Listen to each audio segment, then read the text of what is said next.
Hello there. Thank you for joining us today on Voice of the People 90.3 FM. It's time for the evening rush. Thank you for joining us. We do this audio visual. I would implore you to go onto a YouTube application on your Android or iOS device. Type VOP 903 FM.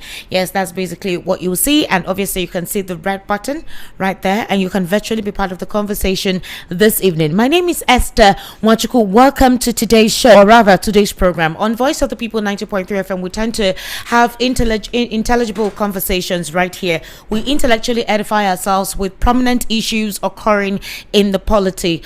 Social, economic and political affairs is what we discuss here. The idea is to set an agenda which pulsates the polity, sets up conversations, and the change, the needful, the desired outcome is guaranteed. That's the conversation that we have here. We also try to see the conspiracy theories from the facts. We objectively try to look at issues from a prism of reality. Yes, what is on ground, what is the fact, and what is a conspiracy theory or speculation. And at this point in time, indeed, it's a political season, so everything will be looked at from a prism of politics. But then there have been accusations on this current administration for they themselves utilized the vulnerability of the government of the day to their advantage, to supposedly make the government of the day weak, unreliable, inefficient and obscene, and at the same time make them the party of the right choice to implement discipline to ensure that there's a level of objectivity and you would say some recommendable, desirable outcomes when it comes to governance. That is a government that is accountable. Unfortunately, since 2015, that did not take place. Nigerians did not get a desired outcome, and so the APC has actually been on the front burner. This political party that promised change, what have you guys become? What kind of politics are you guys operating? Are you a politics of enriching your pockets regardless of how the citizens are, what they're going through, or are you a politics of it is my turn? Anything other than that, I do not care.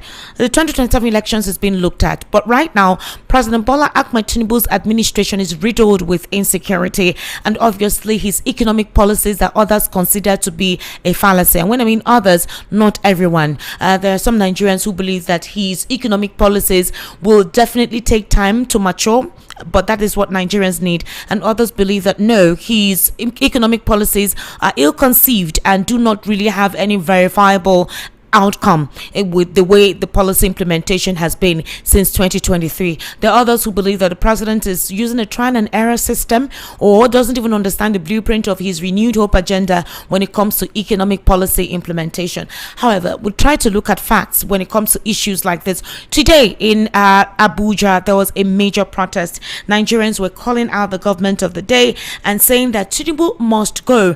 Omoyele Sowore is one of those persons that was at that particular protest ground. The National Assembly was locked down. Aso Villa 2 was locked down. Residents were chanting and saying Tinubu must go, otherwise there will be a revolution. Others believe that at this point in time there is a deliberate effort not to seek the rescue of the kidnapped victims in Oyo State. Others believe that why is Oyo State seeming to take this kind of national rancor? Meanwhile, these kidnappings and abductions have been going in other parts of the north and they have not seen this kind of outcry or outrage. So is it possible that because this is coming close to a state, which is Lagos State, that is accommodates everyone, all and sundry, and everyone is actually afraid? So let's listen to what Nigerians were chanting and talking about at the protest ground today.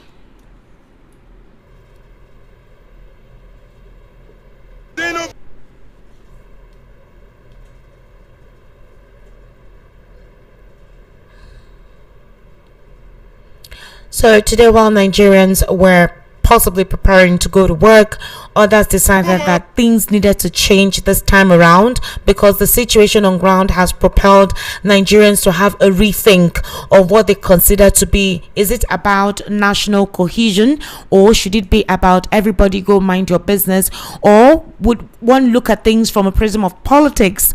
Bayo Daniger was on a Monitor television program and he said that indeed he knows that the administration has failed in protecting Nigerians Nigerians, but that this is only something that can be achieved collectively. Some Nigerians came out to chastise Bayo Nanuga by saying, Mr. Bayo, so you realize the importance of working in a unified system.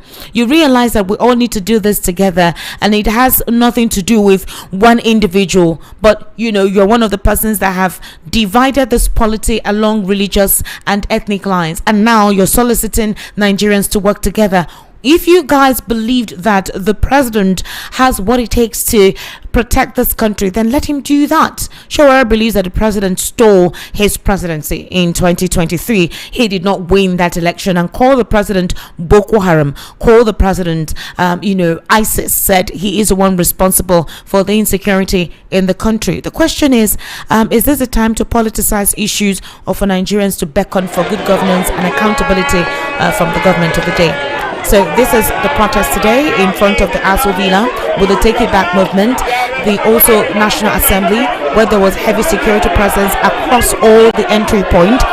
Residents were not allowed to go close. The DSS, the Nigerian Army, and the military all gathered at all of these formations and prevented citizens from having to have access to the National Assembly. There was heavy traffic gridlock at Abuja today. Some persons couldn't get to the Secretariat. They had to trek because the roads were blocked.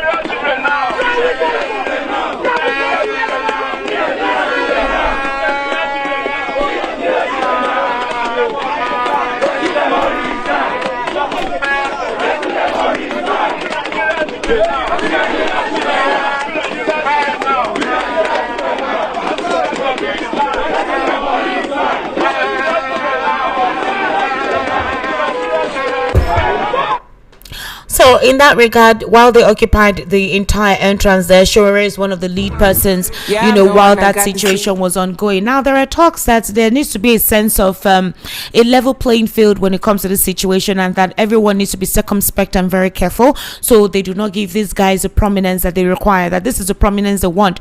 But the kidnappers, or rather the terrorists, they are stipulating that they want to speak with the Oyo State government. They want to have a conversation with the governor of Oyo State in regards to how those kidnapped victims can be released. So far, I will not say so far so good.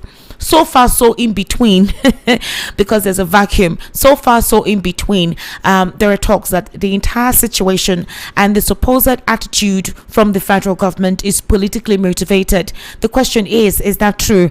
IFISH believes that the insecurity in Oyo State is determined or is being caused by the state government itself to embarrass and ridicule Tinubu's government because they want to make Tinubu's government incompetent. But he said that's not going to hold sway, and that Tinubu will definitely win the elections in 2027. Atiku Abubakar has also called out President Bola Ahmed Tinubu by saying that his incompetence smells, it reeks, it's disgusting, because he ought to know better.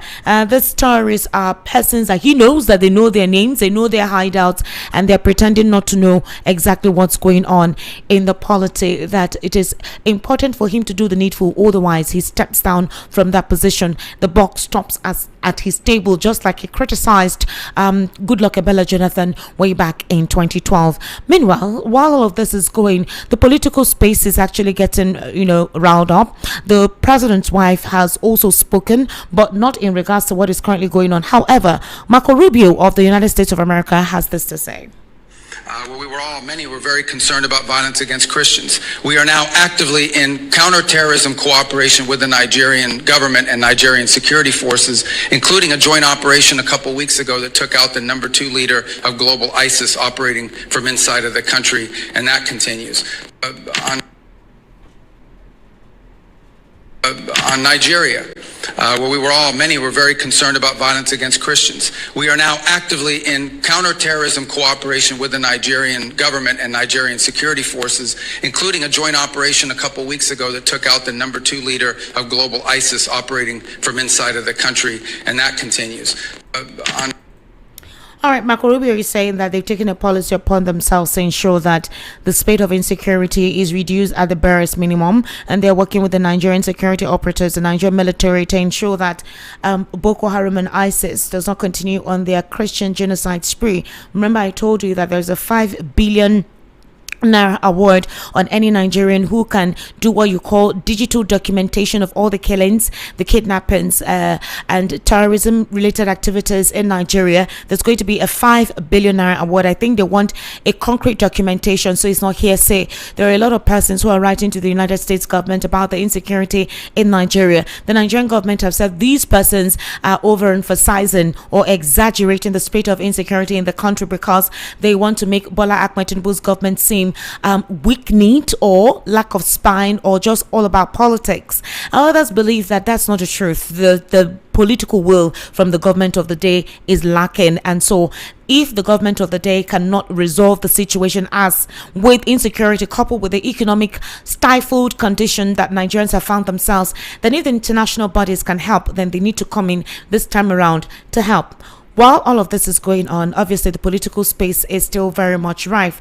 Let's take a listen to Omar Agege and what he thinks about the All Progressives Congress. Then from there, we're going to also take a listen to Kenneth Okonkwo calling out again Peterobi. We want to understand precisely what is Kenneth Okonkwo's issue this time around. Let's take a listen to Omar Agege's assertion. Let me tell you this. In the 2023 general elections, I had the support of 240,000 Deltans who came out, believed in me, fought for me, and voted for me. That organic support of that 240,000 voters remain till this day. Now, when I went for the primaries, despite all of the odds, because of the government apparatus that was set up against me, because of what transpired during the congresses, and what transpired during the congresses was that there was a directive from Mr. President, the leader of the APC, that there should be a 60-40 sharing arrangement, between we, at that time, the old APC, and the new intakes. Now, why that 60-40 was implemented across the board in almost every state, in Delta State, Sheriff Oborowori and his crew decided that they were not going to do that. So yes, they came in and basically wiped out everyone. These are people who fought to give the president the vote that he had in 2023, despite the objections and the ferocious fight that was put forward by Sheriff Oborowori, Okonkwo and Co. against President Bola Ahmed Tinubu. Now, these are the people who fought for the president to get close to about 100,000 votes in Delta. But Sheriff came on board with his people and wiped all of these people out during the congresses. But tell you what, despite the fact that the administrative structure of the party was taken by them, the people remained with me. The people never left me. That organic support remained. And of course, in the course of the primaries, I came home. I consulted widely with these people, with the leaders and these organic supporters of mine in the party. And the decision was taken that I should go for the primaries. And guess what? We went to the field. And we won massively in every ward. The only ward we lost in that primaries was the governor's own ward. But out of the 85 wards, we won 84 wards in the course of that primaries. And I came up with a total of about 109,000 votes to Ede Dafinone's 7,000 plus votes. But of course, you're not a politician. You may not know how these direct primaries work. Unlike the general elections where you have the protections of INEC, in the party primaries, it is the panel that is set up by the party headquarters in Abuja that comes.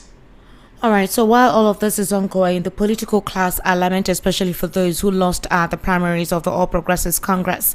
While that all of this is actually ongoing. Meanwhile, you guys remember this audio that went viral on social media where Bayo Onanuga came out without making investigations to call out Martins Ose, known as VDM, on social media. Exactly. So Bayo Onanuga came out to say that he needs to be arrested for that audio before he discovered that the audio was actually fake and untrue. It was actually put together. Now let me tell you something, that the Nigerian government, the presidency confirmed that operatives of the Nigerian police force, they have arrested the man identified as Ifechukwu Dennis, that he was one who originated the fake voice that he passed on to members of the public as a voice of President Bola Ahmed Tinubu.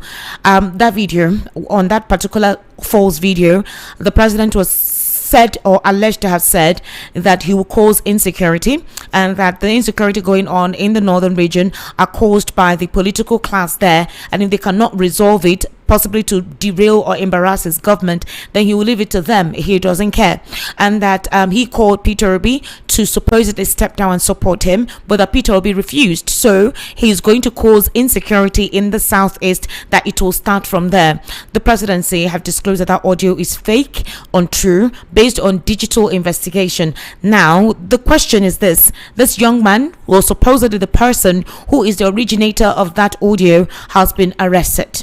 Bayo confirmed the development today, that Dennis was arrested by the crack team of the Inspector General of Police. Onanuga disclosed that the suspect was arrested in Benin. He says, according to him, the police will soon issue an official statement. He added that another man who made a fake and reckless post about the security situation in Abuja has also been arrested by the police. He said the police already arrested this young person in Abuja. Also, this same person, I think, is part of the movement of Martins Ose, and they arrested him. They said he was showing videos of insecurity circulating in the country to some old women, and that he was telling them not to vote for the government, but did not tell them who they should vote for.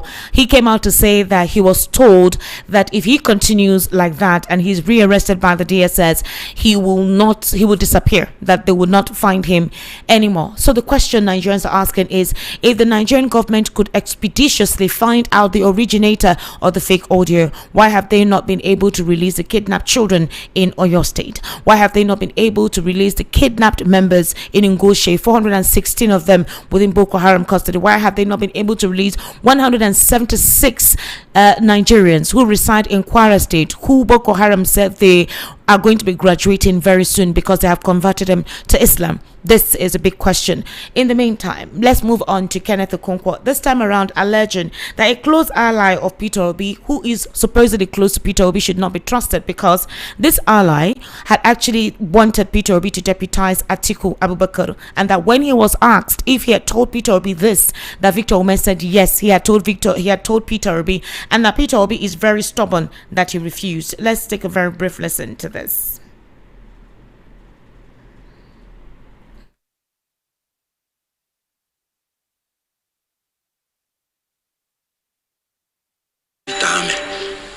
Because he has called my name not once, not twice, and it's unfortunate. You know why? Peter came to lobby me to be the national chairman of Labour Party. Really? When we are fighting for solution, but let me even shock you, he was lying. When Peterobi left Labour Party, one, he was very annoyed with Peterobi. Now when they set up that caretaker committee, Peterobi announced Nenadi Usman instead of Ame. So he was annoyed with Peterobi. When Peterobi left for ADC, he refused to follow him because he wanted to stay back to lobby for the same national chairman, because they told him that there will be convention, and in the convention they will choose new leaders. Victor May, even when we were all entering ADC, Victor May made it clear, and he spoke to me directly, that the only chance the Igbo people have is to align with the North, and for our brother Peterobi to be a vice president. He said this to you? He said it to me. Wow. I told him, yes. I told him, have you told Obi this? He said yes. But that Peterobi is very stubborn.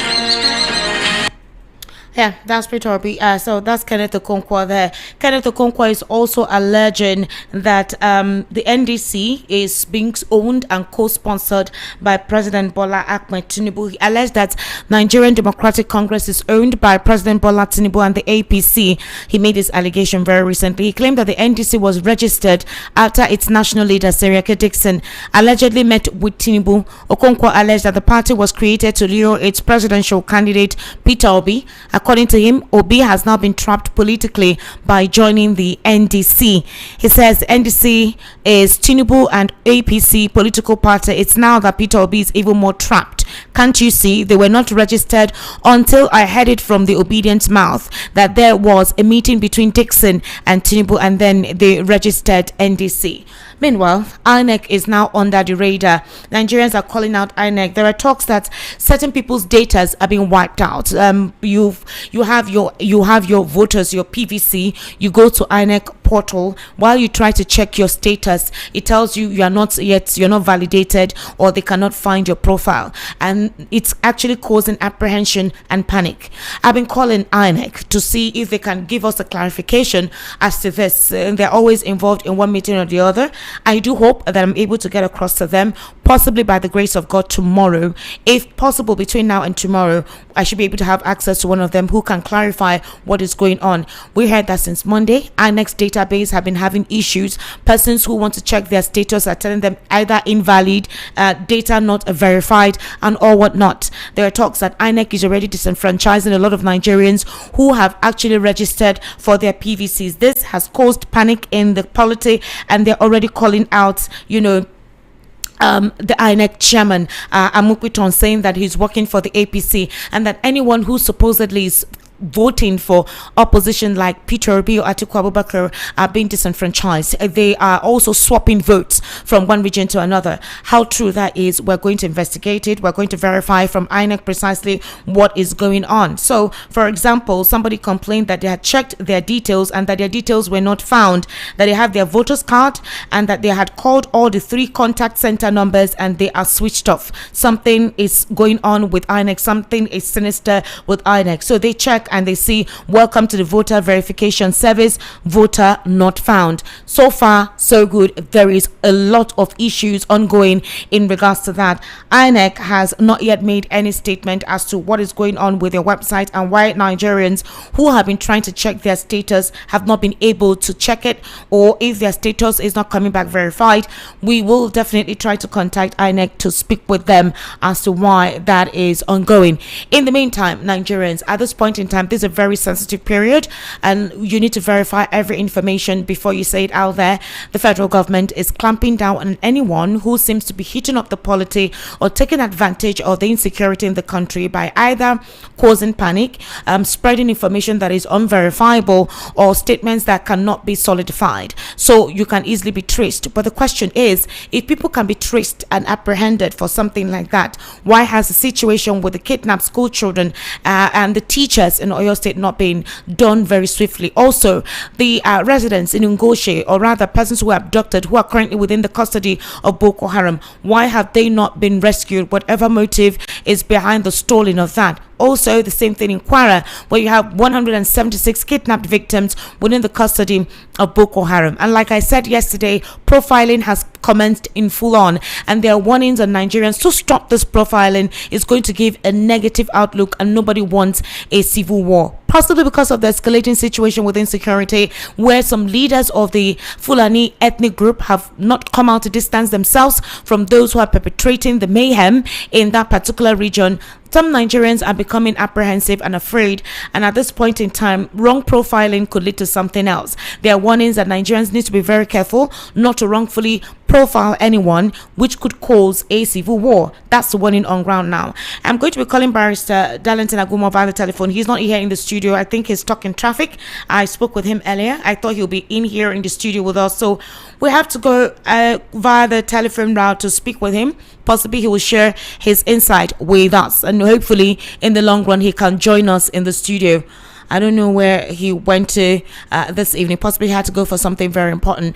So I'm calling Barrister Darlington Agumor to join us today. Possibly he will give us his own insight to what we've been able to highlight. And then we'll take a very short break. After the break, the conversation continues.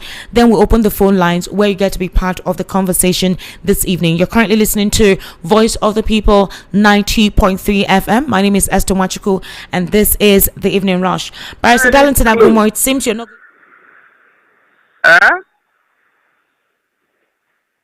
Hello? I am very close. Don't worry.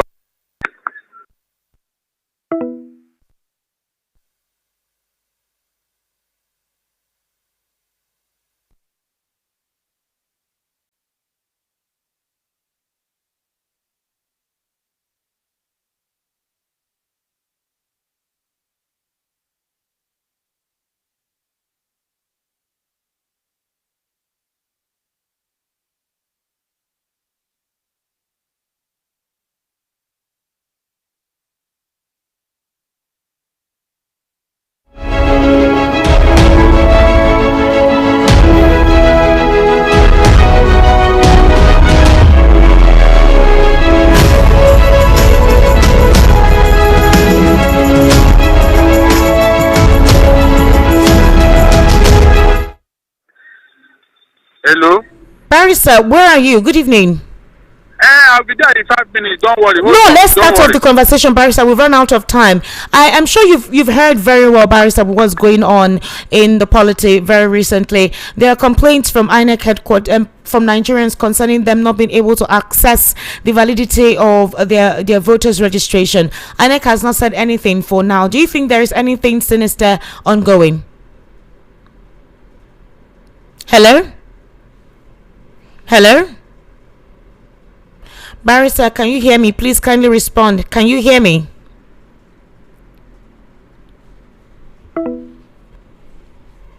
All right, we're going to try and connect with another practitioner, a legal practitioner with us. We cannot connect with Barrister Darlington this evening. I don't know what the problem is. So I'm going to be speaking more with Barrister Fred Nzako. I spoke with him during the World News at 6 to also give us his insights into the issues that we have raised up here. With all that he has actually explained, I think we will extend further to other issues of import. Barrister Fred Nzako, thank you for joining us today, sir. I apologize for calling you again. Please forgive me. How are you, sir? No problem. Sound good, Esther. Can you hear me, sir? Yeah, I can hear you. Yes, Barrister. Thank you so much for picking. My other analyst is not yet here, and he seems not to be available on the phone. No problem. Thank you very much, Barrister Fred Nzako. I sincerely appreciate you. Barrister, very quickly, you remember I mentioned about what's going on with INEC. So some of the voters, some Nigerians have been complaining lately about having access to their verification on INEC portal. They say they check and it tells them this voter is not valid or not recognized. When you go to the voter verification service, it tells you voter not found. This has caused panic, and a lot of Nigerians are now beginning to speculate that something sinister is ongoing. There are complaints about vote swapping, registration swapping, or some persons who may not be supporting the government, their data are being wiped out. Right now, INEC's registration is still on from now till July. I think July 30 or July 17. Registration is still ongoing for Nigerians, but those who have previously registered are saying they cannot authenticate their verification service with INEC. Do you think there's something sinister ongoing? Because they're calling for the resignation of Joash Amukwiton, that he may be worse than Mahmoud Yakub. From all indications, Esther, all is not well with INEC. And they are, as we march towards 2027 general elections, recall that a private person had access to INEC portal, and it displays the private details of a voter that was registered in INEC, Mr. Mekike, whose identity and registration details were made available to Mr. Leke, this man, Olayinka. Lere Olayinka, yes. Lere Olayinka. year 8 to just on weekend. And the thing brings a lot of issues because the issues are so many. One, the fellow who had access to the private portal of INEC is not restricted to the information of Mr. Emeka. It shows that other people's information could as well be harvested illegally by that fellow. Two, it shows that even the INEC portal cannot be trusted to be intact. Three, it shows that people who have the capacity to hack into systems will be emboldened to hack into INEC system. That is, if the hacking is not orchestrated from within INEC. That is, if INEC is not intentionally compromising its facility so that they will be able to maneuver 2027 election. INEC does not seem to appreciate the enormity of socio-political and sovereignty burden and responsibility that they are having on their shoulders. Because if we are talking about democracy, and they say we want democracy, that we no longer want military rule. We fought against the military and asked them to go back to the barracks. Yeah. And in 1999, they went back to the barracks. And we have been practicing unbroken so-called democracy, which we describe as civil rule. But at least we have opportunities every 4 years to go and determine our leaders at the polling booth. It is INEC that has the burden and responsibility to ensure that it is credible. If that same INEC that takes over 800 billion naira to conduct an election and has been taking money almost on a yearly basis and a huge amount every 4 years, cannot secure their website or their internet access or some other computer facility that they have, then something is wrong somewhere. Well, Barrister, there have been massive complaints.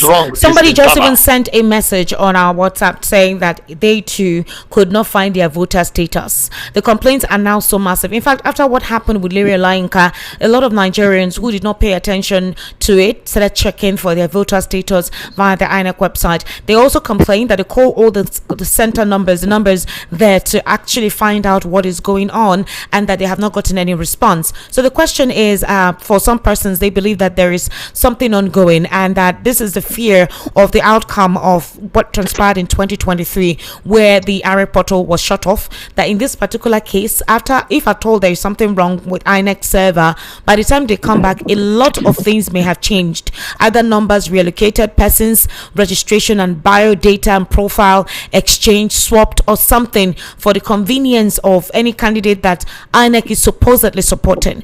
But I have tried to contact INEC. I do hope that they have an explanation for what is going on. Maybe some Nigerians cannot check it properly, or there's something wrong with their website. But Nigerians have a huge distrust towards that institution. So do you think they'll believe any explanation they come up with in defense to what is going on with some Nigerians not accessing their voter status? There's no reason why Nigerians will not access their voter status with INEC. There's no reason. Remember that INEC at a time sometimes said they wanted to revalidate voters register, asking people to come and update. And then we continued to ask INEC, my name is Fred Nzako, has it changed? Did I advertise a change of name? So I have my VIN number, I have my voter's card, everything around me has been stable since I registered with INEC. What am I coming to update?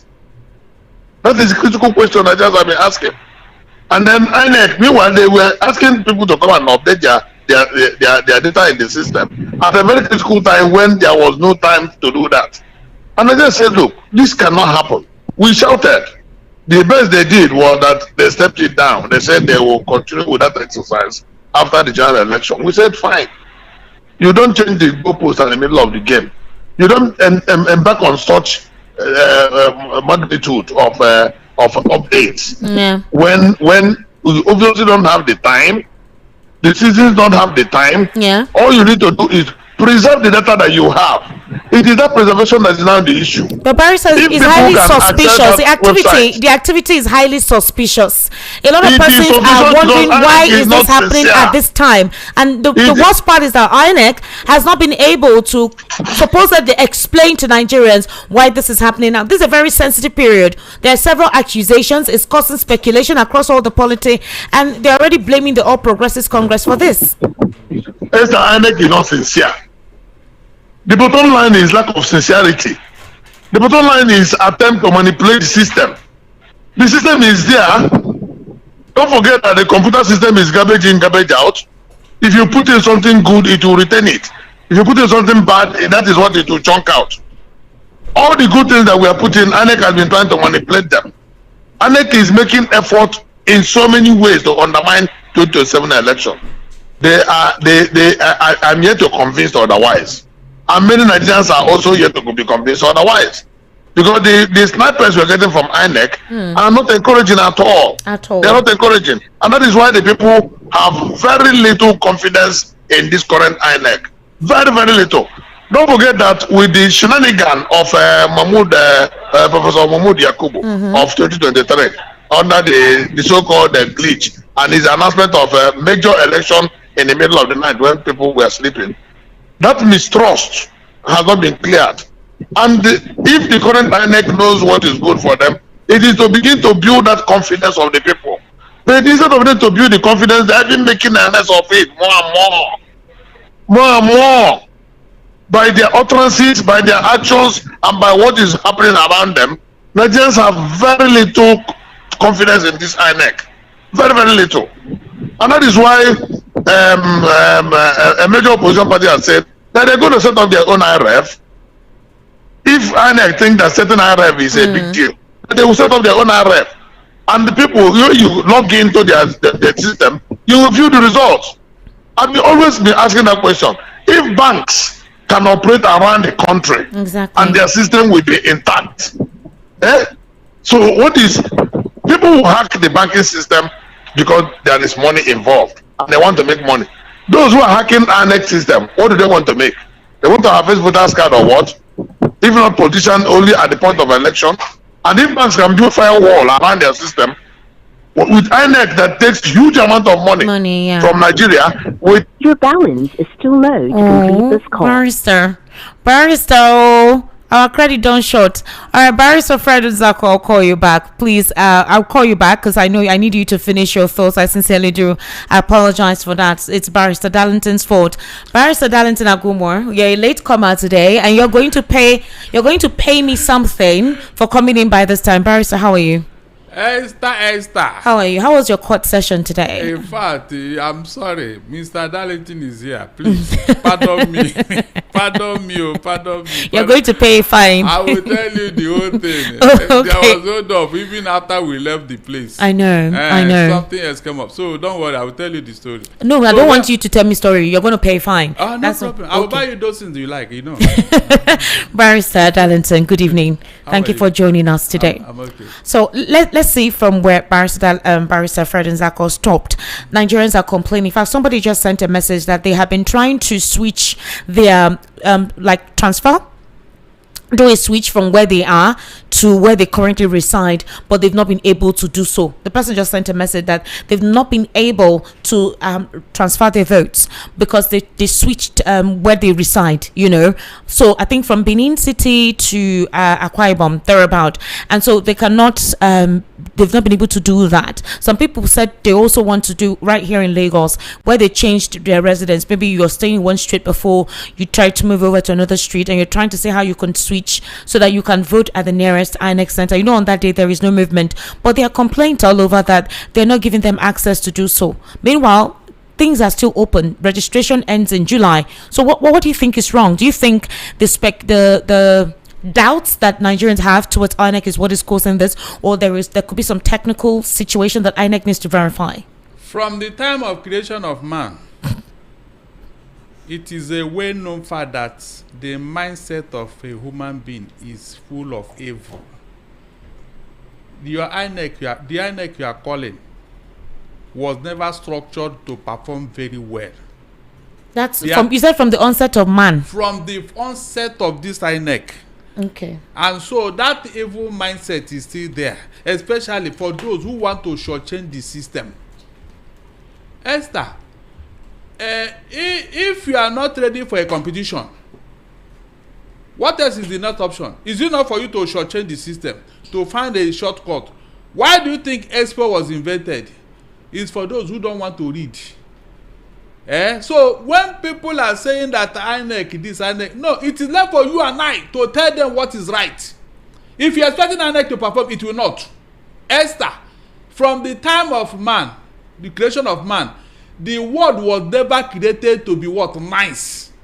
It is people that make it nice by their own effort. All the revolution you have seen all over the world, why do you think there was a revolution in those countries? To correct the wrongs, Esther. If we sit down here and be blaming and it's a lie, they will not perform. Esther, they will not. It is left for you and I to say, no, INEC, this is the right thing to do and this is what we want. Is that not true? Very true. That is the only way. All this thing we are saying, INEC, talk from now till tomorrow. Because the people that invented this INEC, because this is their own invention. It is no longer independent. No, there's nothing independent here. Some people created and invented this INEC chairman and INEC for their own selfish interests. It is left for you and I and noble Nigerians who want the good of this country to say, no, this is not what we want. If you sit down and do nothing, don't you know that evil will multiply, Esther?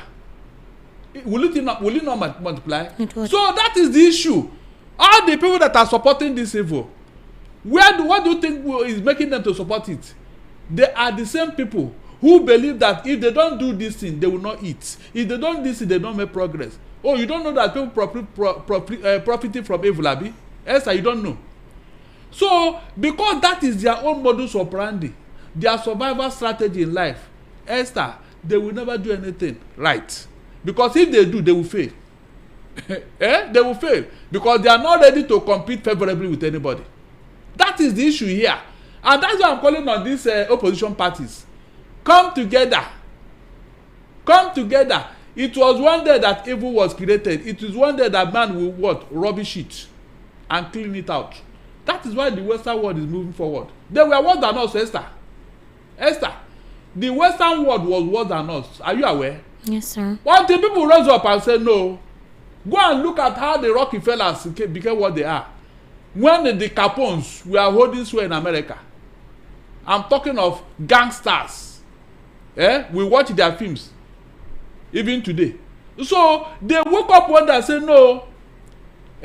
All those blacks in America, how do you think they got their freedom? Was it not one woman, Rosa Parks, who said, I will not stand up for you. I will not stand up for you. And the thing resonated all over America. Rosa Parks. What of Martin Luther King? So when you see all these histories, Esther, why do you think your own will be gotten on a platter of gold? Tell me how. How, Esther? Have you seen anything good that was gotten on a platter of gold? People toiled and toiled and toiled and toiled to create a better world. Esther, one madman called Adolf Hitler wanted to rule the whole world. He even wrote a book, Mein Kampf, the main race, that their own race is the superior race. Well, Barrister, but people stopped him. There was something Barrister Fred Nzako was highlighting before you joined us. In fact, he reiterated that during the World News at 6. Barrister Fred Nzako said there is a dilapidation in the system, and the coherency in the aspect of accountability and transparency has really been slit down, the drain, and that because those in charge don't understand the essence of accountability, that's why they do what they do. Of course. Now, in reaction to this, a normal institution, knowing that they are in charge of something as sensitive as the profile and data of Nigerians, which validates and gives them the opportunity as when it comes to their franchisement to vote, right? They know the sensitivity of something like this. They ought to have come out to address these discrepancies. And like I said, Nigerians decided to monitor all of this when what happened with Leroy Lainka happened. The DSS and the police invited Leroy Lainka for questioning, and they said the INEC official responsible for releasing that particular vital information of Emeka Ike is already also in detainment and also being questioned. But barrister, it doesn't stop there. Sometimes when they tell us these things, they don't tell us how the process went, if due protocol was observed, if prosecution followed through. Larry Linker is obviously still active and hasn't come out to tender any apology. Emeka Ike called what Larry Linker did political rascality, and as usual, Larry Linker has not even come out to apologize. So there's a talk about the brazenness of the government of the day by persons who work for the government.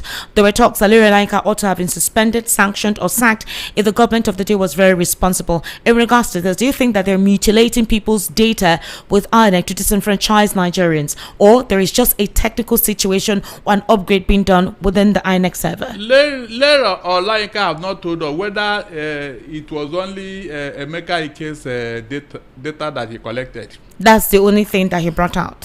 Well, we cannot say for sure, Esther.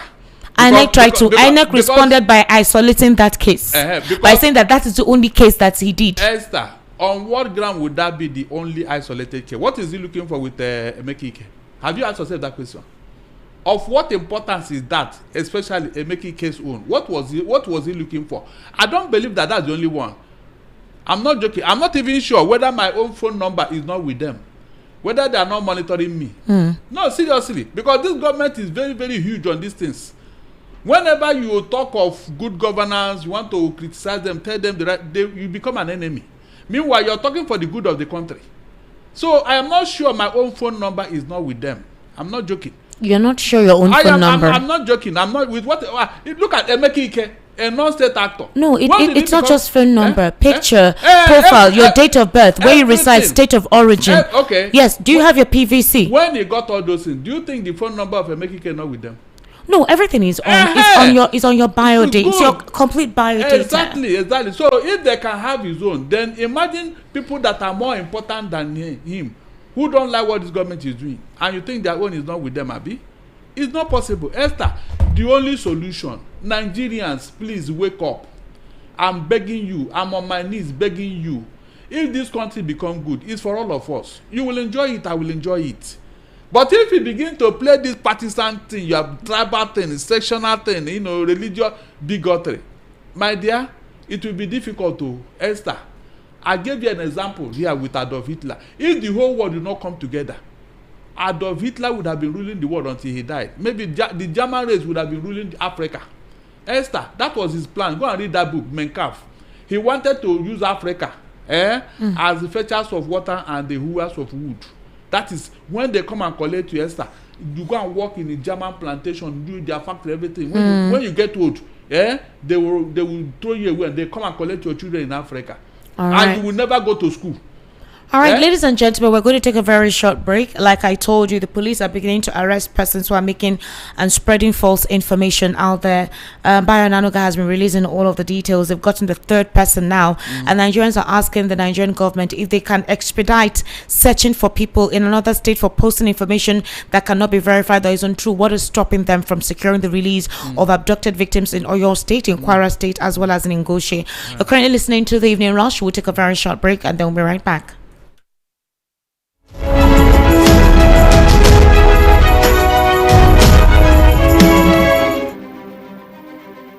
Lagos, are you ready for an overflow like never before? It's the Interdenominational Hour of Revival Lagos and the Ministers, Leaders and Business Conference. Hosted by Bishop David Abioye. Get set for a divine encounter with the theme Exceeding Grace. Grace that breaks limits, grace that lifts you higher, grace that changes your story. Date Thursday 25th to Friday 26th June 2026. Time 9 a.m. and 5:30 p.m. daily. Venue the Grand Jour Event Center, 17 Billings Way, Oregun, Ikeja, Lagos. This is your moment for supernatural advancement, your moment for kingdom empowerment. Ministers, leaders, business minds, step into your next level by grace. Don't just hear about it, be there and experience it live. Hour of Revival Lagos, Exceeding Grace. Don't miss it.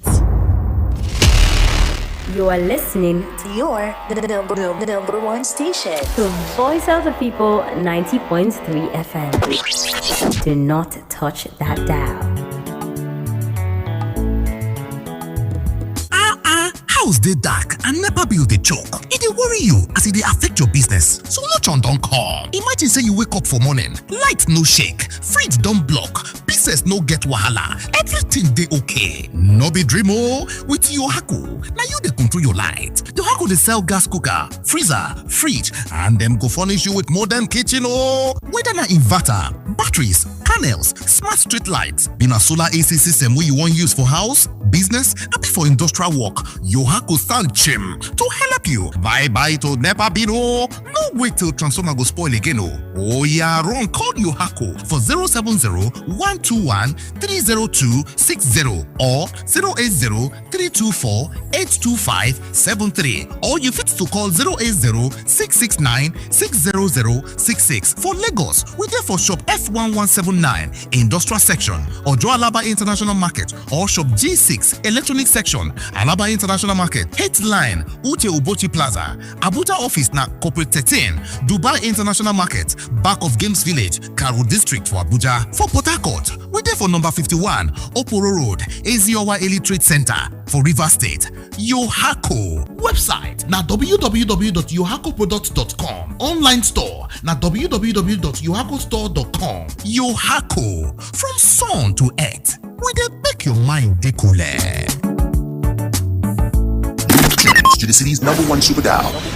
Voice of the people, 90.3 FM, Lagos. Hello, Mrs. Martins. Yes. Oh, Mrs. Johnson, how may I help you? Junior's body temperature is high and he's complaining about headaches and body aches. Not to worry. Get Bruston and suspension. Okay, ma. I'll call you back. Bruston and Suspension for Children is a sweet-tasting brand of ibuprofen which provides relief against toothache, pains, and fever in children after 30 minutes. Hello, ma. Oh, Junior, stop that. Is everything okay, Mrs. Johnson? Yes, ma. Junior is fine now. In fact, Junior, sorry, ma. I'll call you back. Brustin and Suspension for Children. Always take the product after meal. If symptoms persist after 2 days, consult your doctor. A quality product from Rambaxay. My people, why you dey suffer for darkness when better solution dey? Fuel don cost, generator noise too much, but now steady light don easy. Na why Casco Electronic Company Limited dey here for you. We dey import and supply original solar product wey you fit trust. Powerful inverters, dry cell batteries, tubular and lithium batteries, charge controllers, solar panels, solar fridge, solar pumping machines, solar AC, solar lights, and many more. Whether na for your house or abi na for your office or na for your church, your shop or your business, Casco get quality solar solution wey go save your money and give you constant power supply. No fake product, no disappointment. Na original quality at affordable prices. Run come, make you visit our head office at FL 505 beside Union Bank, Alaba International Market, Ojo, Lagos, and other offices all over Nigeria. Make you call us for the phone number 0806 198 9695 or 0902 368 4970. Casco Electronic Company Limited, powering your life with reliable solar energy.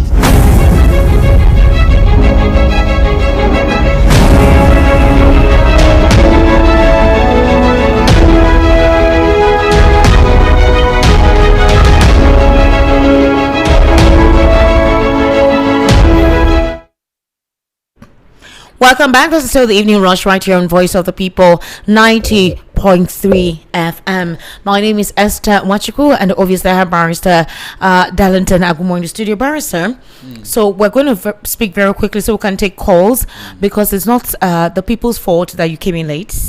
So let's be let's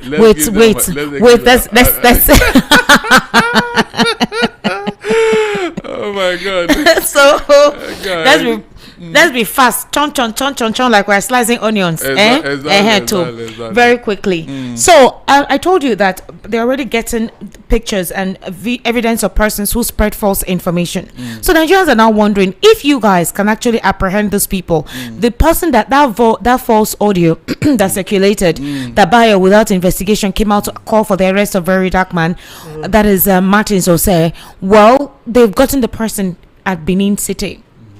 They said he was the one who released that video. He's been arrested, and prosecution is to commence anytime soon. All right. Now, that's not the only person. There's also another young man who has been arrested, and that, you know, they're users of social media, they're reckless users of social media, spreading fear among citizens. They has also been arrested. There's also another young man they called Livinus. 2 days ago, DSS operatives took him off the street while he was trying to register people's for some persons how to register via the mobile phone for people to get their PVCs, and he came out to say that he was warned that this is the last time. If he does try it anymore, he would disappear. He was threatened that he would disappear. That so he should stop showing people and telling people about the insecurity and causing fear and panic. And at the same time, they were asking for Martins Osai's phone number and Showere's phone number, you know, at the same time, which I believe they have Showere's number, so I don't know why they were asking for his number. So the thing now with Nigerians are that if you guys can digitally track these individuals who, according to you, are posing fear and panic and putting a bad image or a bad illustration on the president, why have you guys not been able to do that to secure the release of these children? Esther, do you need to ask them this question? You think they don't know what they're doing? So the lives of, I mean, they're more concerned about false information than releasing those children. They want to divert your attention to make you believe that they are doing something. Was it not said that if you take care of the penny, the pounds will take care of itself? Esther, was it not in this country that one man called Sheikh Tenshi threatened the wife of the president that God told him that she should be killed because she's an infidel, a Christian? Esther, up to today, was that man even arrested or questioned? Did anybody call him anywhere? You remember another guy was not here when this thing happened? That particular incident and this other one, which is more serious, Esther? Do you know that one fundamentalist will say that his sheikh, his imam who told him, therefore he can carry it out, and put that woman's life in danger? You mean such a thing is not worthy of investigation and prosecution? I mean, a serious matter like that. Then the social media influencers are the people that are causing problem. As I've told you before, and I'm telling you now, no amount of discussion on social media can cause trouble in Nigeria. If this killing did not, quote me, if this killing did not provoke anybody. Do you think this is a way of stifling Nigerians from expressing how they feel? Because I remember when they told us, they told the media to no longer present or talk about the killings, that they think they're amplifying or advertising for these terrorists. Unfortunately, after that information was given, these terrorists were the ones who beheaded that math teacher and circulated it on social media. And showed it to us. Were they not the one that brought the picture? Esther, did you go there to video what was going on? Were you the one that brought it out? These are issues. And I told you by another guy when the issues came up first. I said, since you say you know their phone number, you talk with them, why not tell them to stop showing us what they are doing there? This morning, somebody brought a picture of those children where they were stripped naked. That the terrorists stripped them naked. Where they are. No, which video? Is it a video picture? Either picture or video. There's a video that is circulating, but it's not in Nigeria. That video, I saw that video where they asked some children to strip naked, but it's not in Nigeria. Oh, it's not Nigeria. It's not in Nigeria. Then there's another video where they flogged children. Apparently, that not video picture. That picture they said is AI. Esther, please, let them stop this terrorism, so that there will be no need for anybody to manufacture anything. Esther, is that not is that not the way to go? Instead of you to even go to the root cause of the matter, so that anybody who want to play mischief will not see any avenue to play it. That is what I think here. But this government have not been able to stop this insecurity. Yet they are looking for somebody to use as a scapegoat. If they have stopped this in Esther, will anybody come and tell you story, Esther? No, tell me the truth. Will anybody come and manufacture anything anywhere? If Nigeria is as secure as America, who will start playing video here and there over what? You will go there and find out that there's nothing going on there. In fact, nobody will do that. Well, Barrister, because of what is currently going on, the Lagos State government has amplified its security architecture and apparatus. Right now, they're going to a lot of places where there are beggars who do not have any profile, and they're taking them away from the streets. The Lagos State government arrested 40 street beggars today. Day before yesterday, they did about 24 or 22 like that. So beggars whom they consider to not have any reason for where they are. They're taking them possibly and putting them in a center or something, and they say it's an avenue for them to monitor the events in the state. There are talks that these individuals have sleeper cells across the country, and Lagos is one hotbed waiting to explode for that. So the state government is amplifying to fortify itself and fortify the state, and they're also calling on other state governments to utilize their security votes.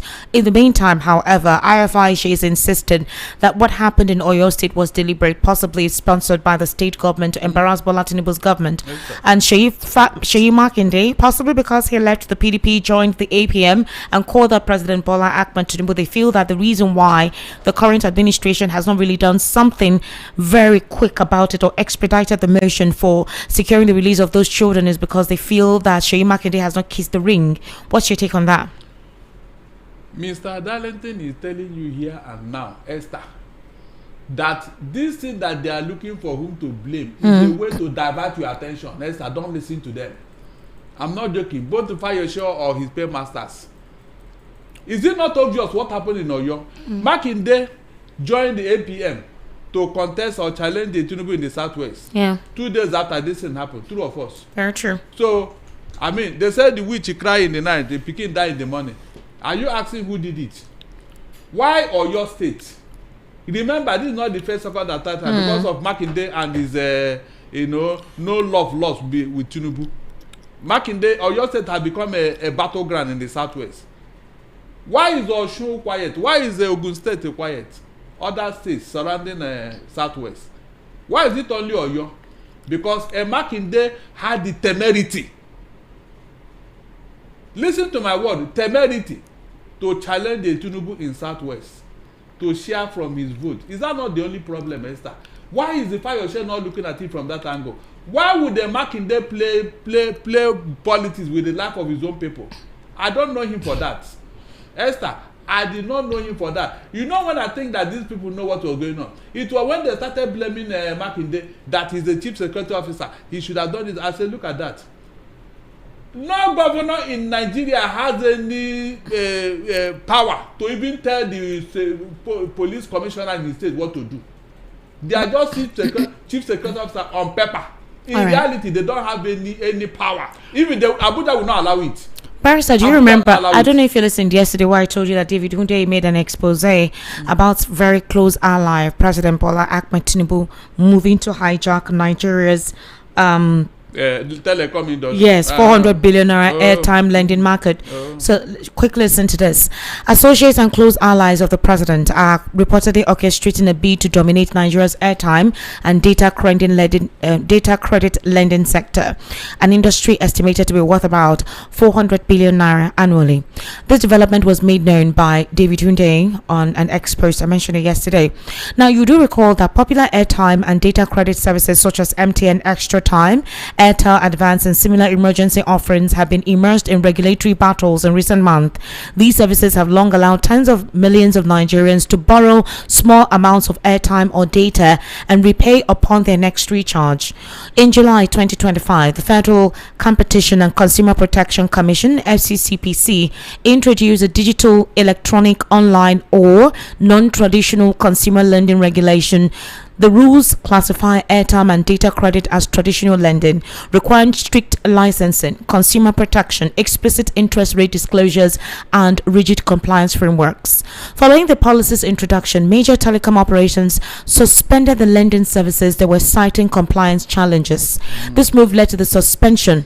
Are you following me, Barrister? Yeah, I do. The move led to the suspension of such services across the country, and in reaction to the outcry by Nigerians against the development, the FCCPC said that it did not outrightly ban the services, but was instead enforcing compliance following a deluge of consumer complaints regarding hidden charges and aggressive recovery practices. So if you borrow 2,000 naira, the airtime will give you like 1,700. They will collect extra 300 naira from you. So when they want to collect the money, they will collect the complete 2,000 naira, but they will not give you complete 2,000 naira airtime. So that's what they were complaining, that it's excessive.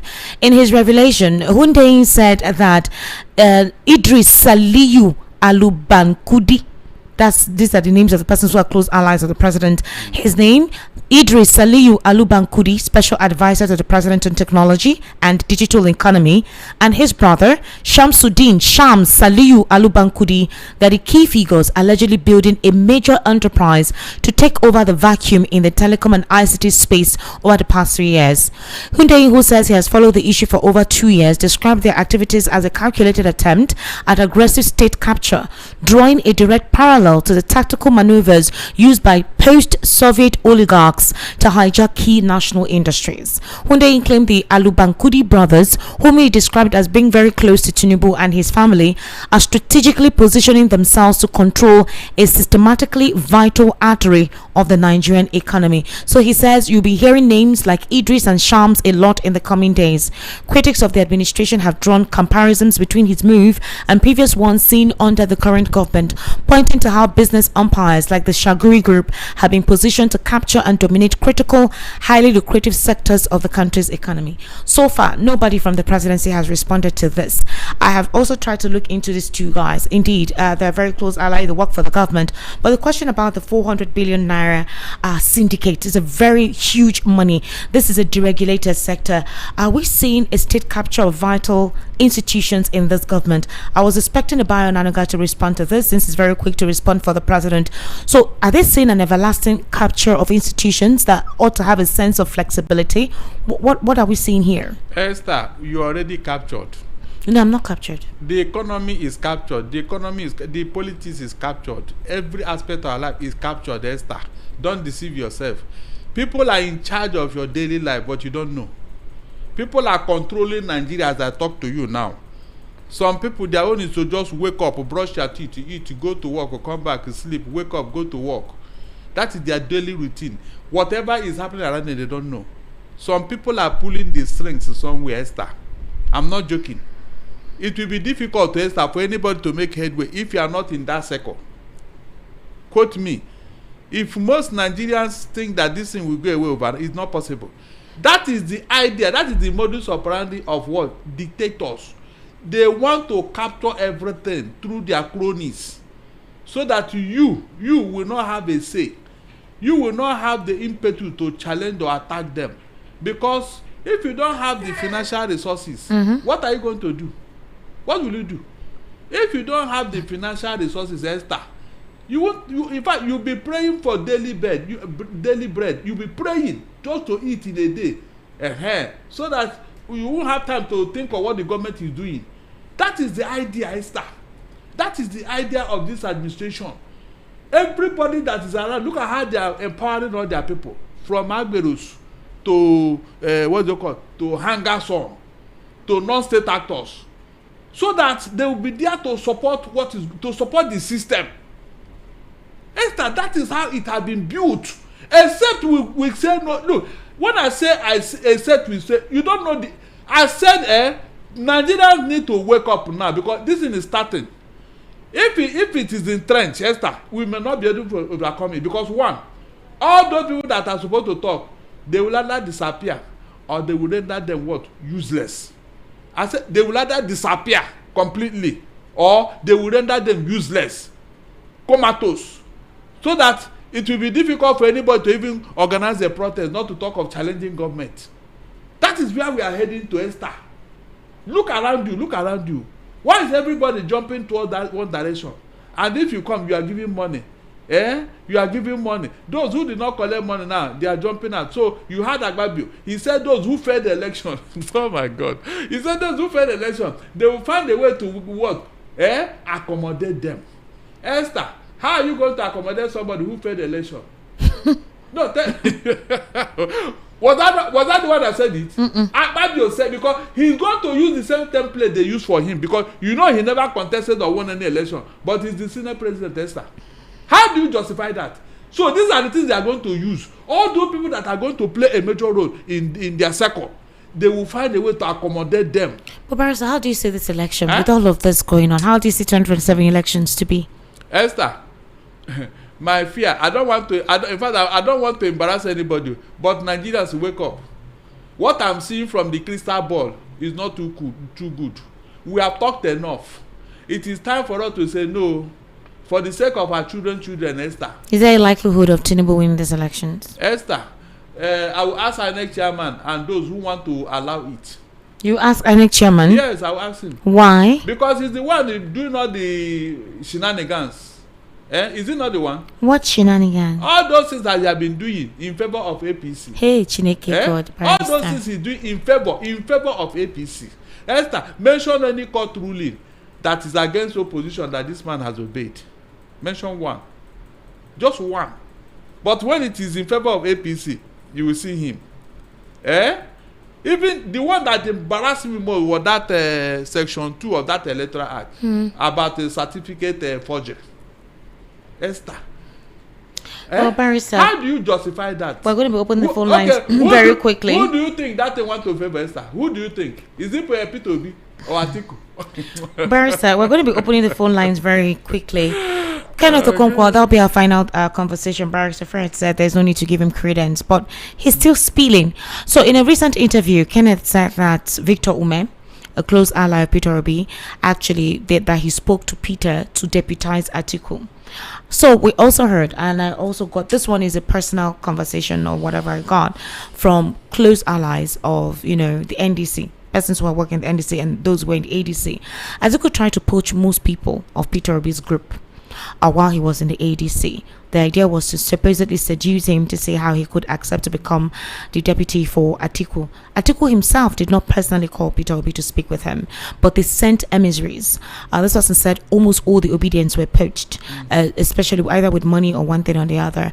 Now, Victor Ume obviously wanted a position, and Victor Ume was said he was going to supposedly convince Peterobi to accept to be vice president to Atiku Abubakar. Kenneth Okonkwo said he asked Victor Ume, did you tell Peterobi this?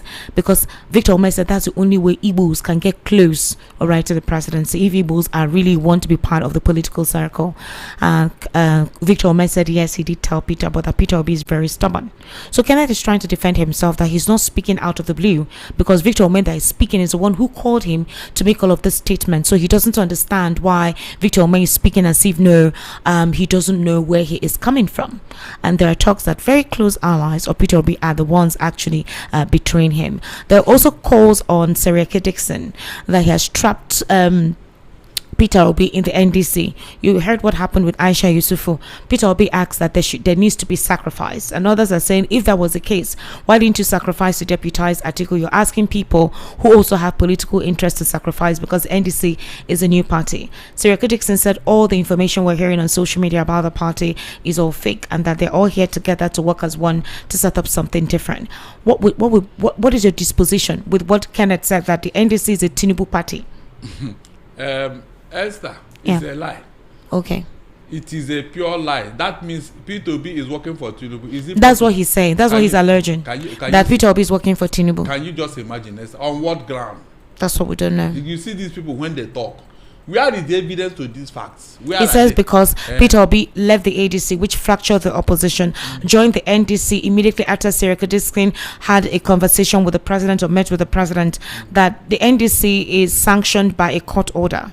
Not that INEC actually acquiesced. So it was a court order that gave the NDC its concrete standing or something like that. So they should look at it that Tinubu and the APC has a hand in the structure of the NDC, and the plan was to trap Peterobi in it. Right now, Peterobi cannot get out of the NDC. I have advised Kenneth Okonkwo, if you want to support your principal, go ahead. Leave Peterobi alone.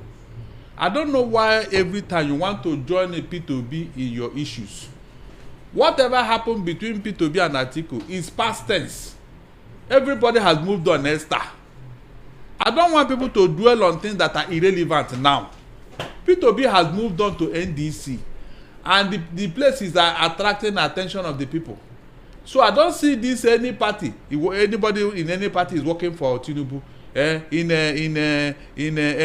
ADC, Atiku is working for Tinubu. In NDC, Peterobi is working for Tinubu. In a PDP, I mean, is it proper? Is it proper, Esther? But it's obvious that the plan was for Peterobi to deputize Atiku, and it's like when Peterobi left, it's like it's really broke the necks of a lot of persons. What was the reason? What was the reason why Peterobi left? Esther, is there anybody that supported that combo more than me? the combo of Atiku and the Peterobi. Yeah, you supported it. Is there anybody in Nigeria? At a point, they were calling me names. They said they were Atiku. You collected dollars. But when the things changed, and the Nigerians said, look, even the Northerners, because that was my main aim, that the Peterobi cannot run without a Northerner. Was it not the cross of my support? That since Atiku was the only Northerner that came out in 2025 as at that time, Peterobi should run with him. That is the only way we can get closer to the seat of power as the vice. That's what I said. But all of a sudden, Kwakwaso came and he was attracting a lot of attention. Northerners were behind him and all that. All the younger generation, you see them on social media calling, okay. You know? And I said, okay, since this is where people are going, what is the name? Peterobi, now you pardon your own Kenneth. Did I not support it when it was established, the Kwakwaso and the Peterobi? Did I not support it as to say I am working for Atiku? No, because the so-called northern and southern permutation is still in progress. Esther, true or false? Is that not what caused all these things? What I told you here, I don't believe in it, but since this is where people want to go, because in a democracy, majority carry the vote. I have never wanted this north and south or 8 years, whatever. No. I have told them everything, put it in our constitution so that nobody will break heads. But they refuse. So I didn't support this north and south. But now that it is trending, they are claiming that it is the turn of the south. On what ground will Atiku come up? On what ground, Esther? That is the issue here.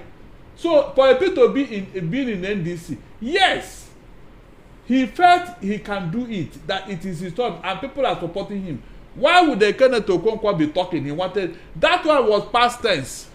If Atiku can do it, let him choose another person. That's what everyone is saying. Choose another person. It's no long. It doesn't have to be Peterobi. And ever since he left, he's never made or uttered any derogatory statements against any of them. But they have all been making all forms of assertions and derogatory statements towards him. Babachir Lawal did worse. Left the ADC, called Atiku a warlord, called him a bigot, called him all forms of names, and nothing has happened. I haven't even heard the Atiku supporters call him out or make any form of derogatory statement or even threaten him, you know. But anyway, let's just say it's part of the politics. And I told you here that Atiku is a moderate Muslim. He's not an extremist. Have I not said it? Yeah, you said so. I said that Atiku is not like a Buhari. So why are his boys attacking just because he left? Why are they attacking him? Why can't they move on? If when he was there, they said there are other qualified candidates that can deputize him. That was one of the things they said. They said if Peterobi refuses to agree, that there are other candidates. So where are those candidates? I have used the Bible to make my reference. I told Atiku, come. If it is not the wish of God for you to be president, maybe he will bless you through your son. As for your son is in politics, he can bless you. That's the truth now. What do you mean by that? Is it not obvious? We bless him through his son. How? Yes, his son can become president of this country. Okay, he should step. Let him groom his son and hand him over to Obi, so that they can work. Is that not true? Yes, the God can bless an Atiku through his son. It's possible. It happened in the Bible. God told the David, you cannot build a temple for me, but your son will. That's not what happened. So, I mean, if it is, you have tried, God, you don't even know why God does not want to allow you to become this president. Even though it is your own making. You have been making political blunders. Esther, Atiku is his own problem.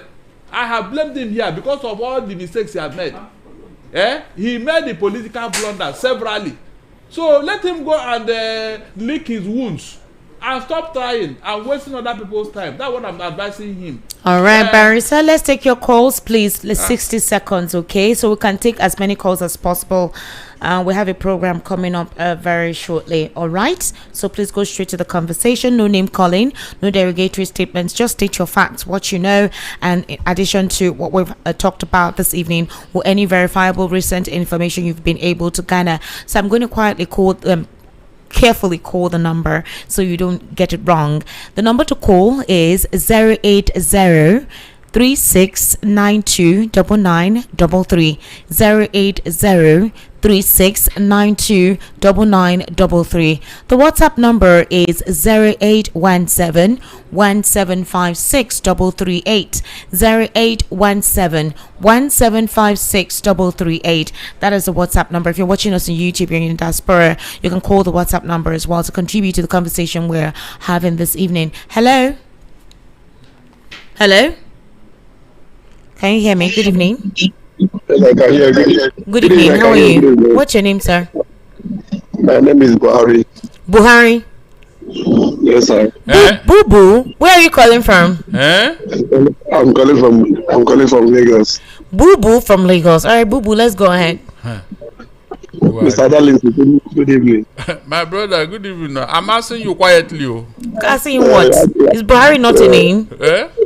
Is our Lagos Boo Boo? Boo Boo, please go ahead. Did you resonate? Hello, Boo Boo. This is my first time of calling anyway. Hey. I've been trying to call, but there's no Boo Boo, welcome. I'm lucky today. Welcome, you're lucky. You're lucky today. Yes, honestly speaking, I'm enjoying this our program so much. Thank you so much, Boo Boo. Yes, so much. I want to appreciate our big brother. All what he's saying is true. Our vice president Atiku. Yes. He has to at least hack into our cry. Nigeria is a place we are in a mess. What we need now is someone that will ride this country. Honestly speaking, the president of Peterobi. So that's what I'm trying to say. Thank you very much. All right, thank you so much, Boo Boo. Thank you for calling. All right, I hope you stop calling us regularly now.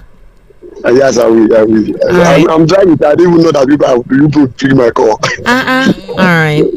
Safe trip home, okay? Thank you. All right. Good night. Hello. Good evening. How are you? Yes, good day. This is Emeka from Ogun State. Emeka, how is Ogun State today? Yesterday I was in Lagos. They called me that people are on their way near where I was living, near a Gondo. Because Ogun State where I'm living is close to a Gondo, just only crossing of a water. They called that they wrote a letter that they are coming to our side. So everybody was running all haters scatter yesterday. Even for yesterday itself, so many schools they have checked on even my children today they went to school, they asked them to come back because fear is everywhere now. So are you still in Lagos or you come back? I'm in Ogun State right now. Okay, you're in Ogun State. Okay. I just came to Lagos yesterday to do one or two things. So should have come and seen us. You should have come to the studio now. Yes, sir. Okay, no problem. One of the days I will be there. All right. Yes, sir. What I want to say is that the protest was going on, and our president did not even come outside, and they to address people. Now, what I'm saying is it not something normal? Let them give these people their morning as usual, and let the children come out. Yes, sir. The other day, one of the women was trying to give birth that place, and there's no any sharp object to use to don't remind me of that. And somebody used their teeth to cut it out. To cut it. Oh, yes, sir. Look at what we are saying. For how long all this is will continue in this way? Let them give these people their money now. It's normal. It's normal. There is no any soldier that will go there to fight this thing. It's to give them the money. Let these people come out. Let them begin to die there one after another. Huh? Let them do the normal thing now. Let them give them the normal money as the issuer. That is what they're looking for. There's nothing else. Let them give them the money. I mean, enough is enough in all these things. Huh?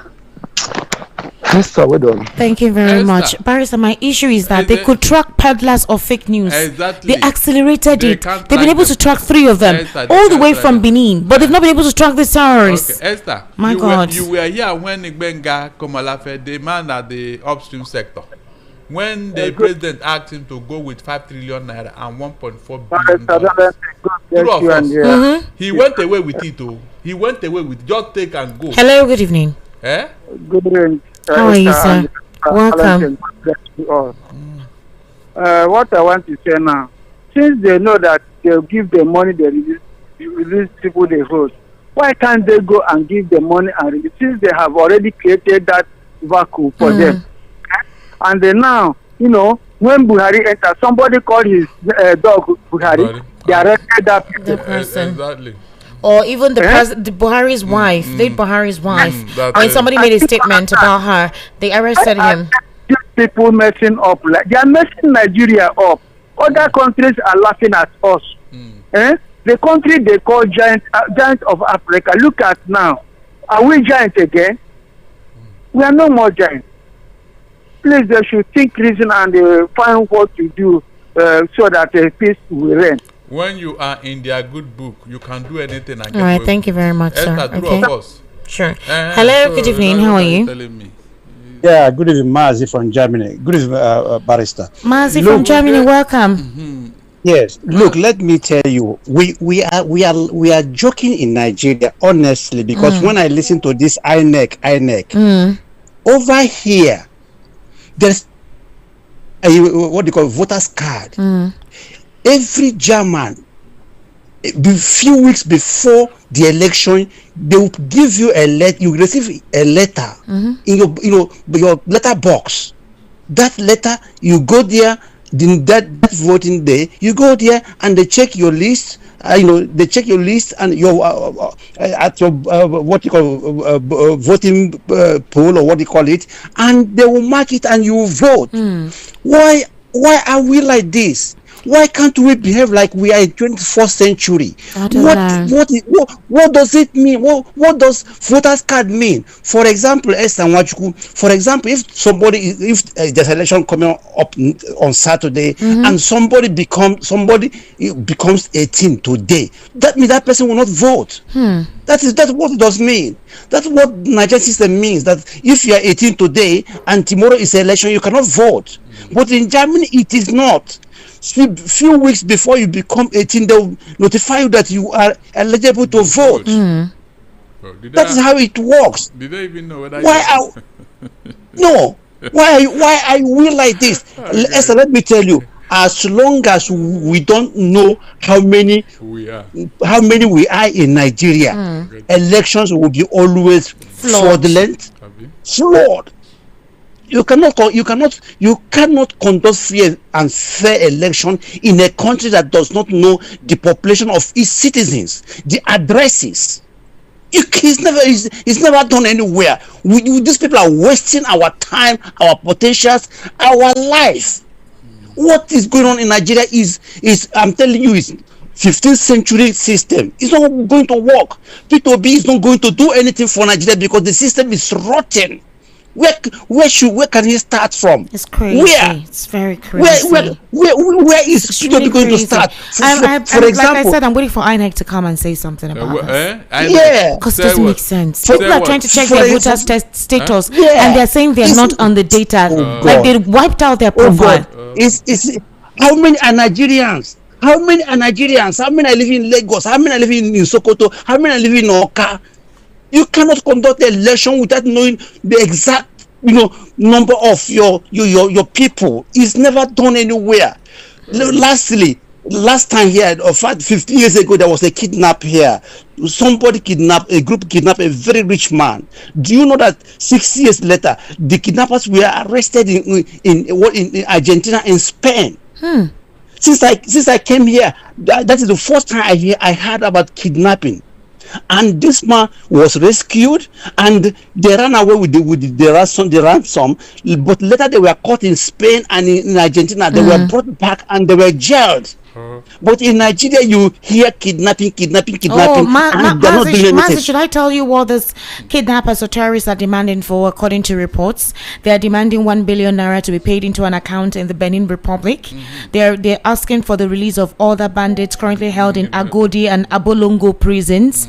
They're also asking for 2 Hilux vehicles, amendment of certain Oyo State laws to suit their interests. These are the demands with the Oyo State government.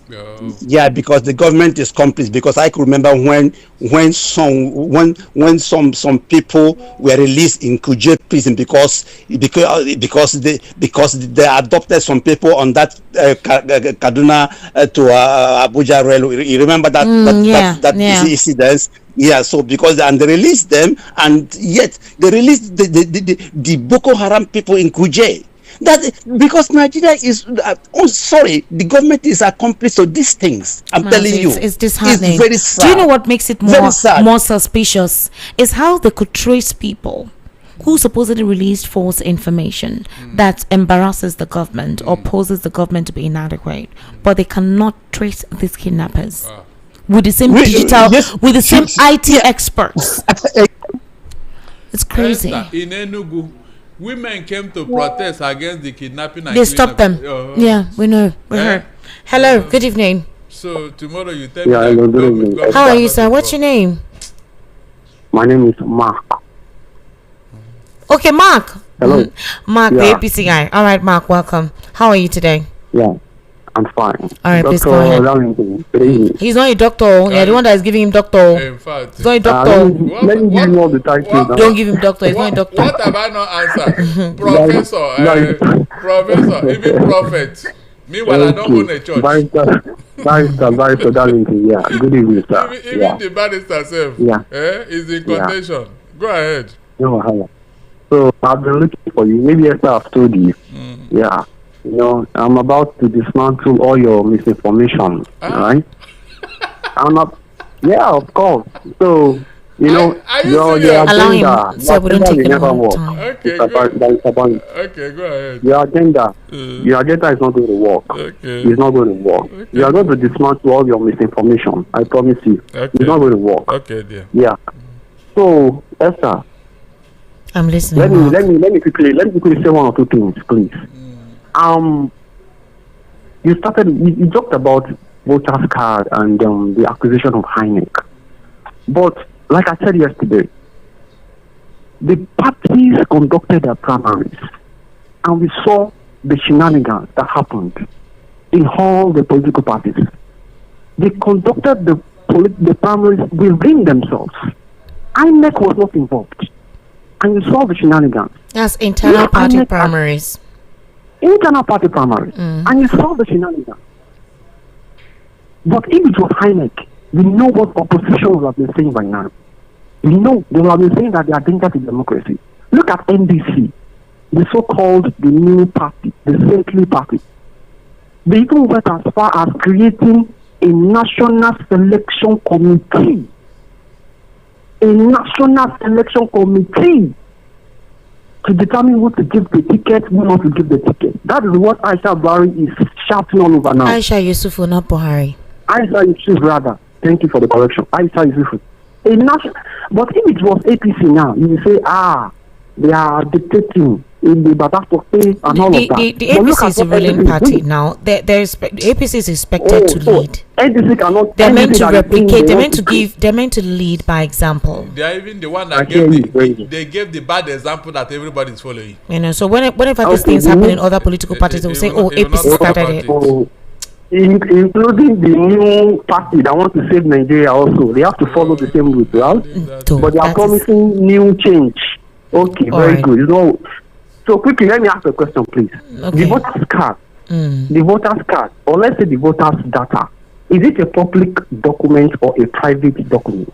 It's your own document. It's your thing. It's your bio, everything. It's a private document. It belongs to you. Voters data.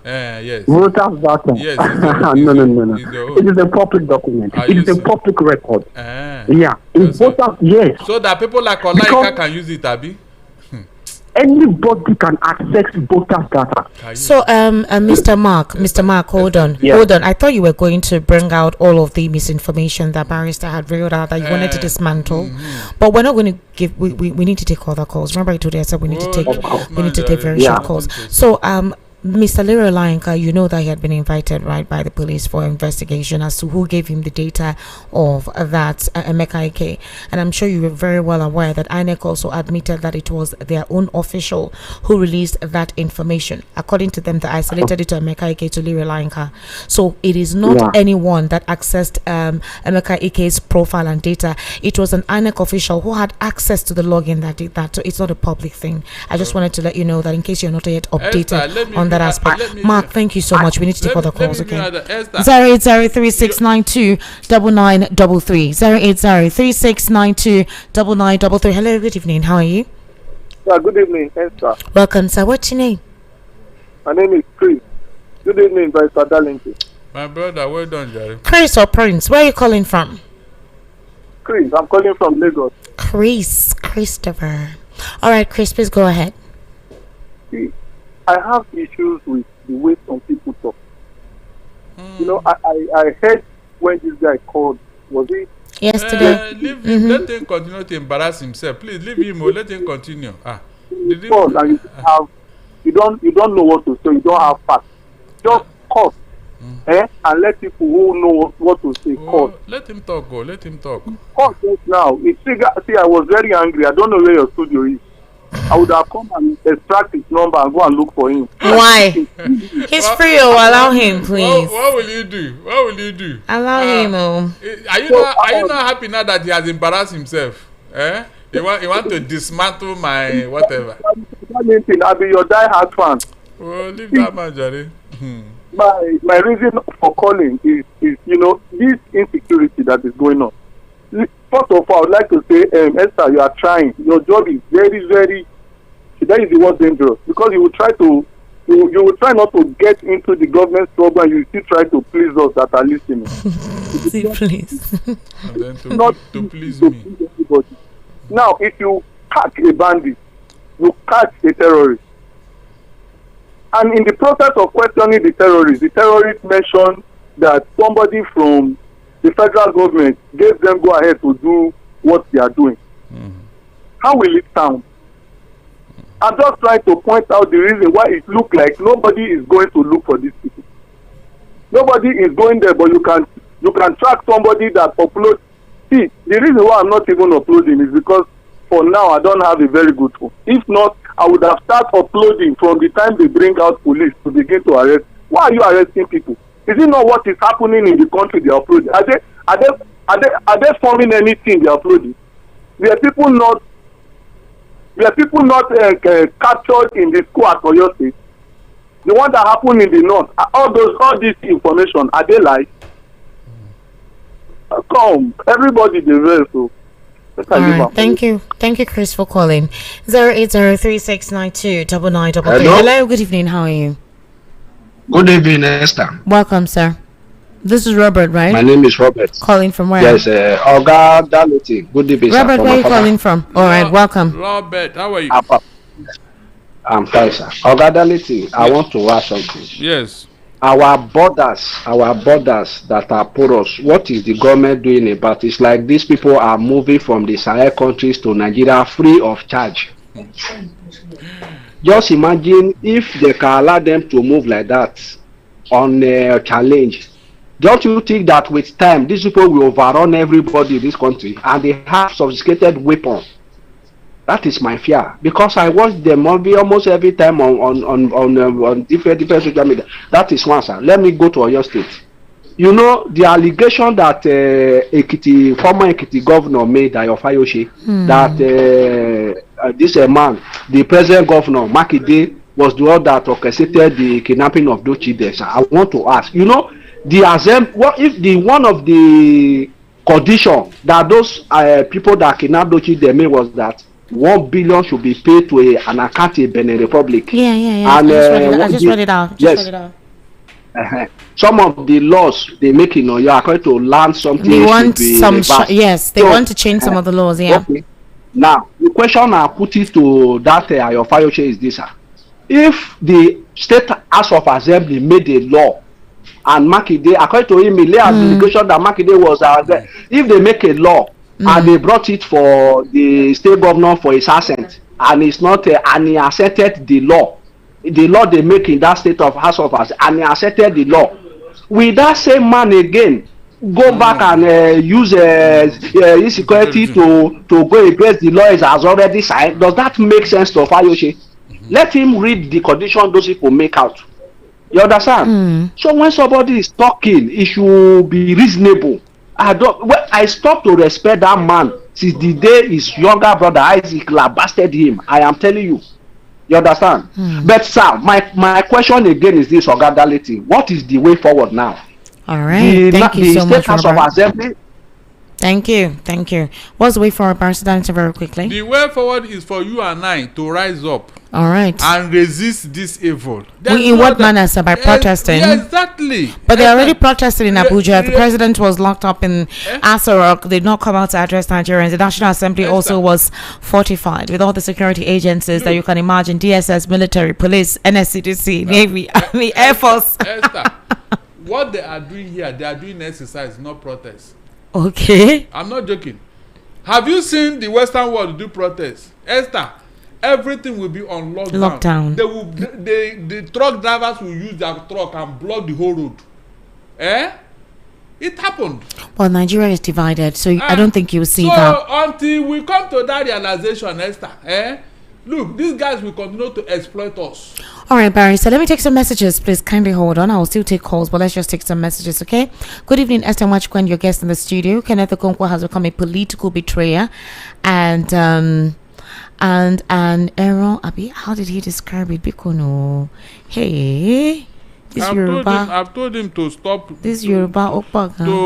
Kenneth Okonkwo. Stop talking about. Good evening, Esther Mwachukwu, and your guest in the studio. Kenneth Okonkwo has become a political betrayer and an errand boy to article because he to become successor. Bear it in mind that politicians are not trusted. They can say anything to protect themselves. Remy from Ejigbo, Lagos. Remy's been quite a while. And that's true. Where's Remy from Akoka?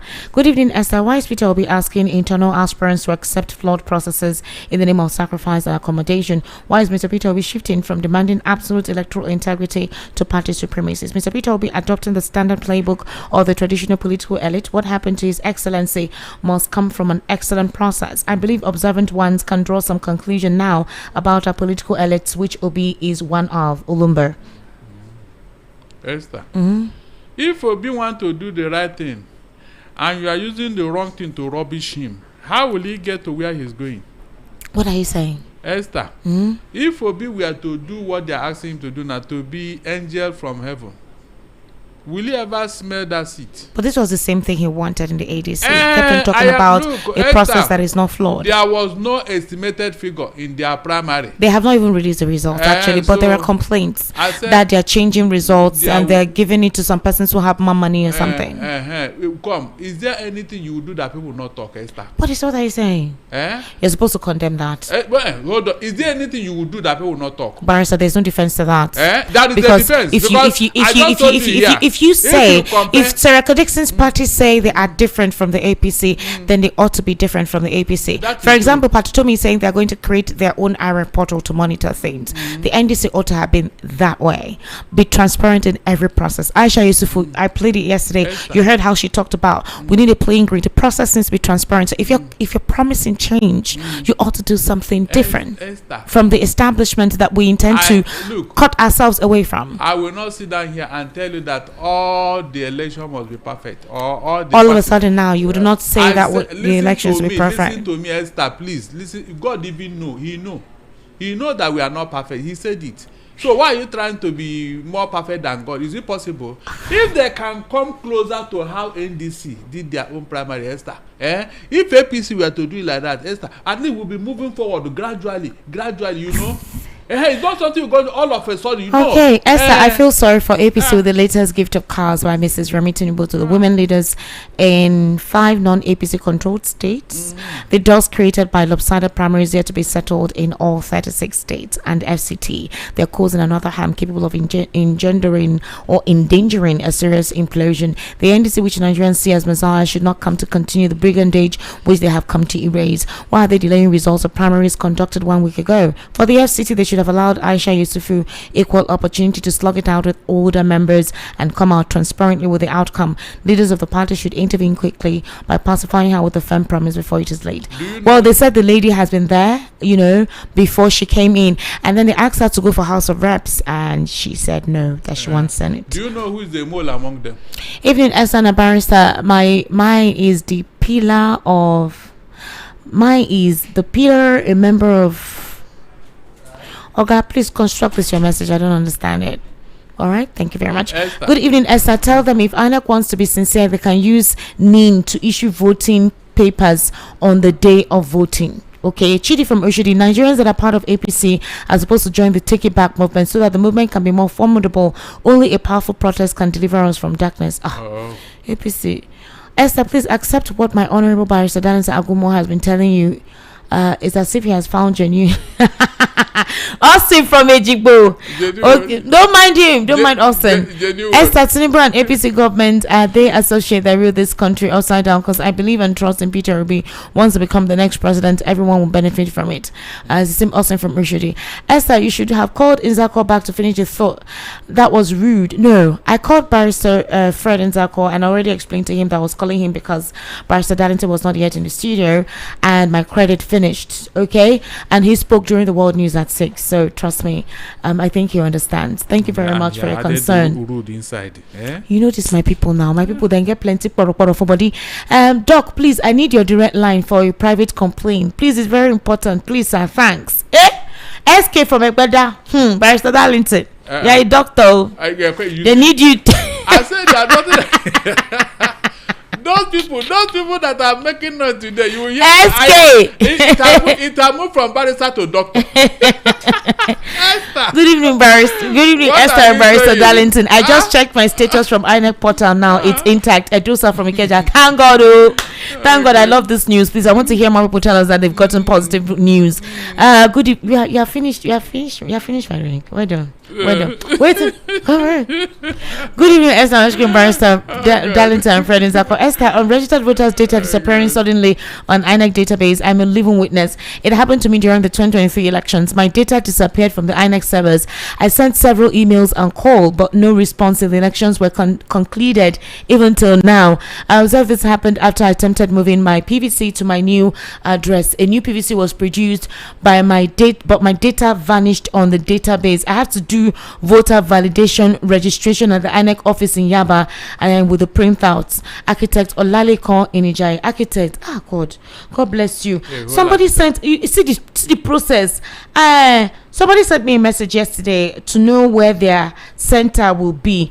Somebody from Amuwo, Dofin, and Oshodi. So, if you want to do your INEC registration or revalidation, please, for some of you that changed locations, please go to INEC office at Amuwo Dofin Local Government Area Office. INEC office, Amuwo Dofin, First Gate by First Avenue, Festac Town, Amuwo Dofin, Lagos State. So the schedule information, Monday, May 11th, that is still ongoing and will end Friday, July 10th, 2026. For some of you who want to, if you checked the INEC portal and you cannot validate your status, it's telling you your data is not there. Please, if you're along this centers, go there now, re-register and do revalidation and collect your slip. I want to see the excuse now. So you have between now and July 10th, 2026. Then for Oshodi Solo, INEC office Oshodi Solo at Deyemi Street, Oshodi Solo Local Government Area, Lagos State. So you can go there to do your re-registration, transfer, revalidation, and they'll give you a slip printout. All right. So please do that now. Between now and July. The registration is ongoing July 10th. All right, just like Architect Olalekon just explained. Good evening, Esther and my barrister. This is Gabriel from Ikorodu. Esther, honestly, my heart boils in anger listening to what this government and some of their sympathizers are saying and doing about everything. How can IFI accuse the government of Oyo State for being irresponsible for the abduction of those students and their teachers? Was it the government of Oyo State that are responsible for the kidnapping going on all over Nigeria? What exactly is wrong with the Nigerian politicians? All right, Esther, good evening. It was VDM and Tunde Ednot's number, not sure where. All right, thank you. Okay, they were asking Livinus for VDM and Tunde Ednot's number. All right, thank you very much. Okay, thank you so much for the correction. God bless you. Thank you. Good evening, VIP crew. Please tell Bayonaniga to go and sleep. And for Tinubu, the whole Nigeria is wiped out. It doesn't concern him. Oracle from Urile. We will not be wiped out in Jesus' name. Oracle, I want to burn my shoe, right? Good evening, SM Barrister Darlington, Triple A from Ojo. Barrister Darlington, in the days of the great advocate of the masses, Chief Gani Fayomi of blessed memory, he did not call for the masses to come out for anything. He was one man squad in protest. Why do you always call on the people to come out when you see ills go on? Come out and start protesting like the late Chief Gani, and the masses will follow. Kyo ED. Let me answer him. Please. I am an Igbo man. The moment I try it here, you know what you fall, Esther. So they won't even say, Esther. The little things we say here, don't you see how they will tell you? So, Barrister, if you go out on your own and carry placard, they will and say, please, so we want security, Esther, we want peace. They will carry you away. True talk. You don't know what will happen, Abi. They will tell you that you want to set Lagos State on fire. Oh, is that how we follow? Who will come to your aid? They will tell you, go to Imo State and go and do your protest. But Barrister, I'll go and learn law. I'll come and bail you. And do what? I'll come and defend you. So before that I'll learn law. Before that time, I'll be rotting in jail, Abi. Please, let me tell these people. Come, don't give me name, tire. Doctor, professor, prophet, this and that. Even barrister. I don't know which one to answer. Please, why don't you settle for me, Esther? Esther, will you not be okay? So I should not call you Barrister. I will be so happy, so that the peace will reign in Rome. Okay, Mr. Agumo, have a blessed evening. My dear, enjoy your night. Yes, my sweetheart. Sleep well. Take care of you. Please maintain it too, because the name don't too much. Even professor, what's that? They say about me talking. Good evening, SM Barrister Darlington. The guests, our president and governors knows what to do, but I see them playing politics with our lives. Bandits don't enter all our state. God is our strength and hope.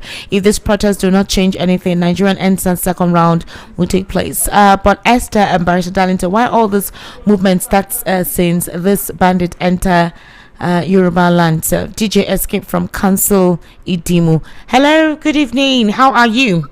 Hello, Sister Esther. Good evening. Welcome, sir. How are you? I know. Welcome. I greet you people. Thank you very much. Our governor is Sadari Tidongo. You don't go. Okay. Ciao, yeah. I want to ask you, my sister, no vessel. You don't see where a Pawai Papa be a medical doctor before, as in do the work of a medical doctor. No, he used to do the medical doctor on the palm tree. You see, this our president. This president is not in work. I dey tell you, because if not, as an other country, I never see president way act like this. This man does not know his job. I dey tell you, just kidnapper don't fool Nigeria. Be kidnapping children. My dear sister, I'm afraid though. I'm afraid. But it's only God who will save us in this mess. That is my take. All right, thank you very much for calling. Okay. Good night. Yes, good night.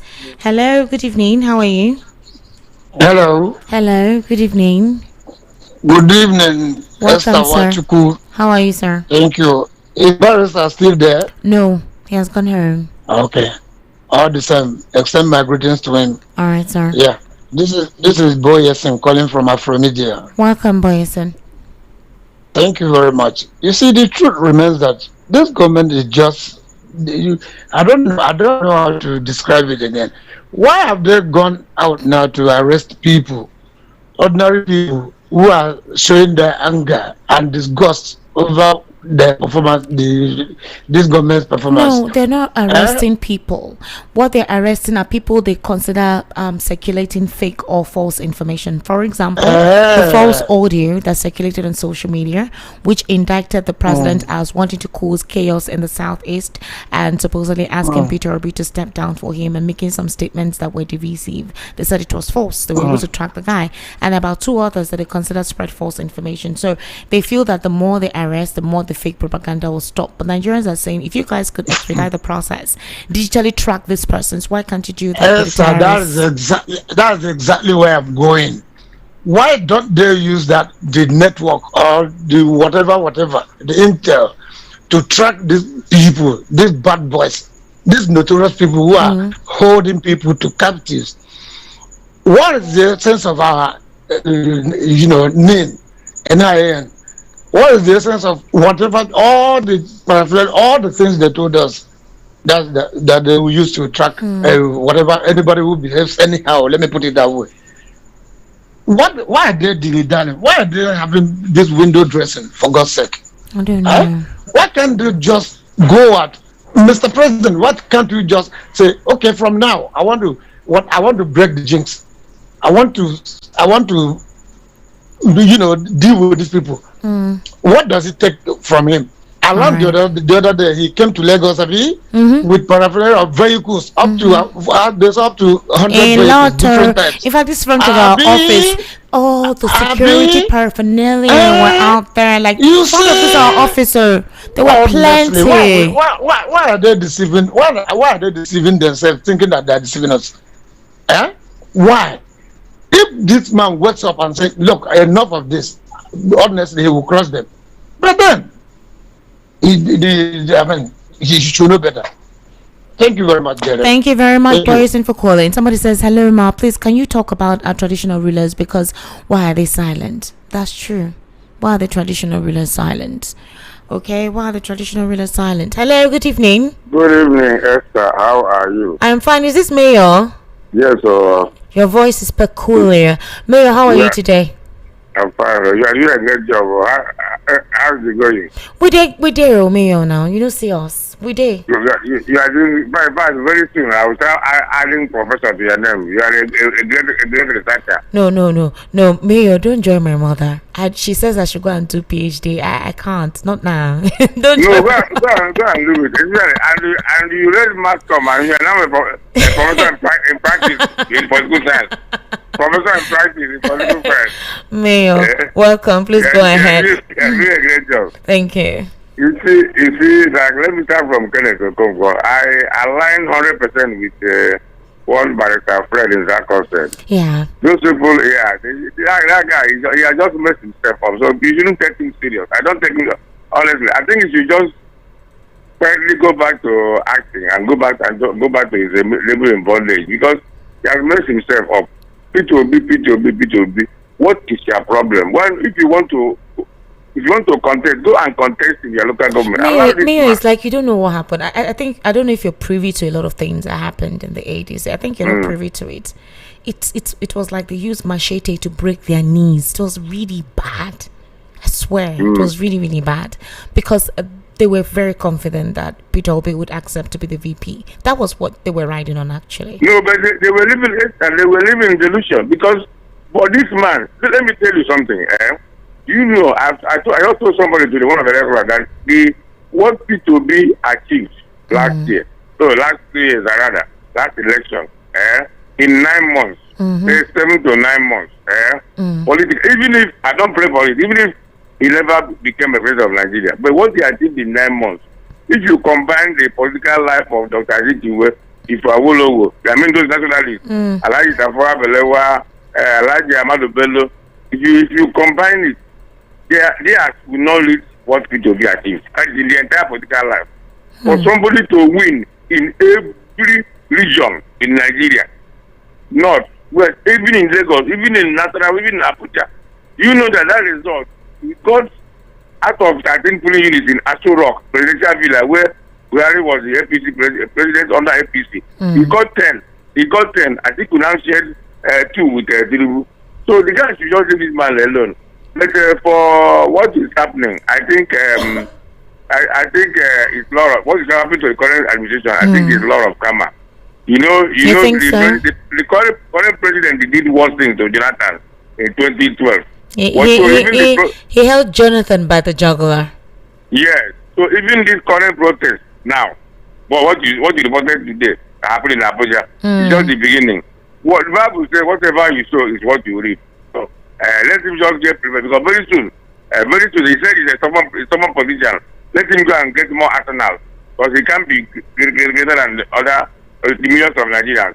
I think he's developed because people have enjoyed the administration for more. It's not. I said anybody that I've told you to say anybody that is supporting this present government hates himself because this government is not friendly to any Nigerian except the few of them they come out.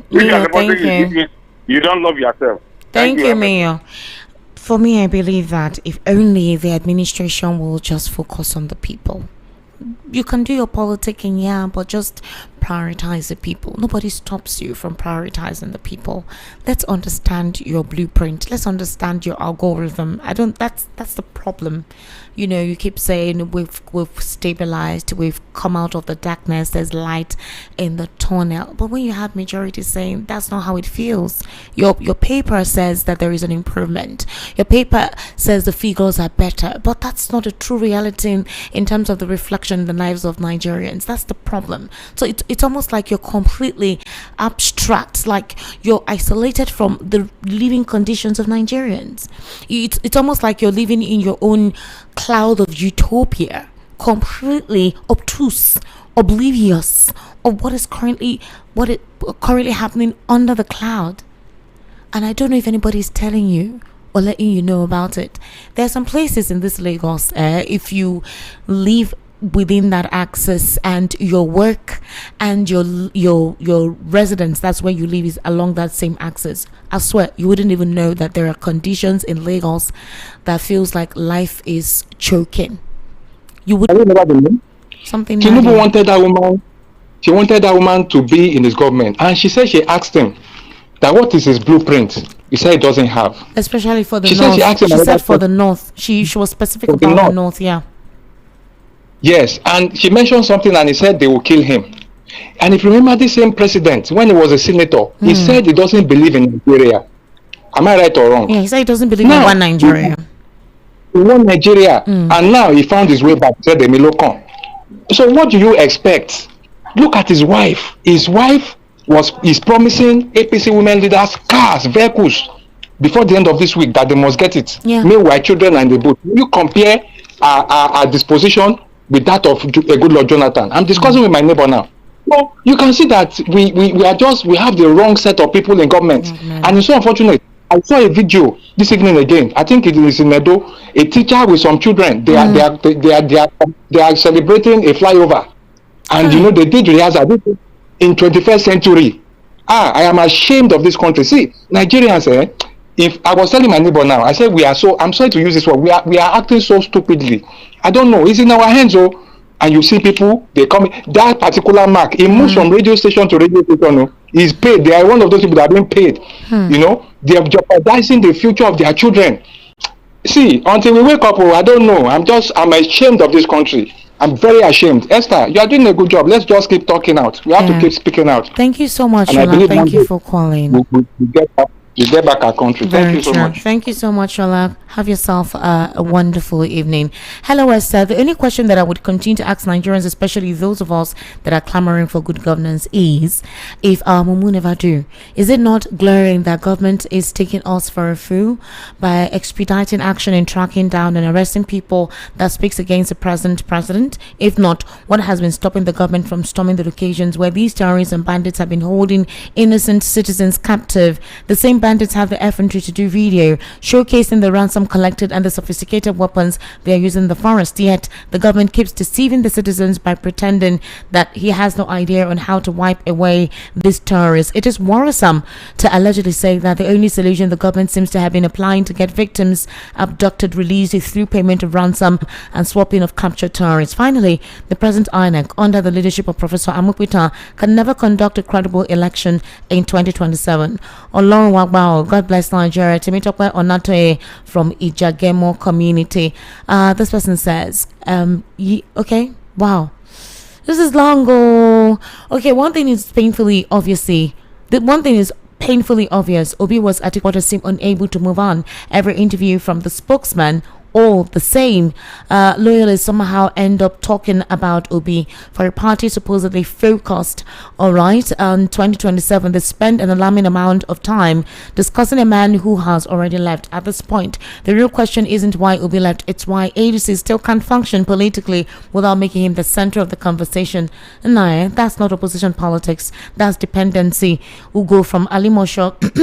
Kenneth Okonkwo should just leave, and those that will vote vote for Peterobi alone for me. I will vote for Peterobi, and then Kenneth, Okonkwo, and I give my vote on the vote of other people that will vote for Peterobi to Tinubu. I don't know why more than 90% of Kenneth Okonkwo becomes Peterobi. Chairman from Agbara Esther, under the circumstance that Peterobi should deputize Atiku Abubakar again. Mr. Danton is wrong to always describe Atiku Abubakar as a moderate or liberal Muslim.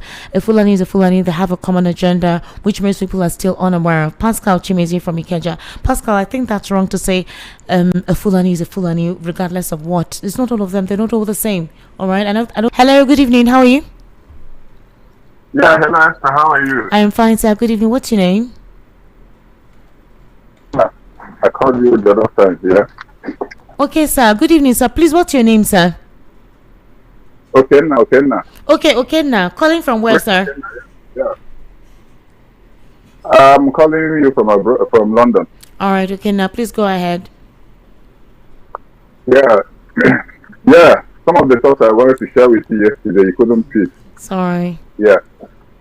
It's okay. I will start from the issue with Kenneth Okonkwo. Okay. That is, yeah. Okonkwo, his problem is he's just talking. I can understand that he's just talking. You know, most of them in the ADC, most of them, I don't want to mention names, they had already prepared for the primary because they were expecting, because of Peterobi's presence there, will make the market value of the primaries very high, so they will cash out big time.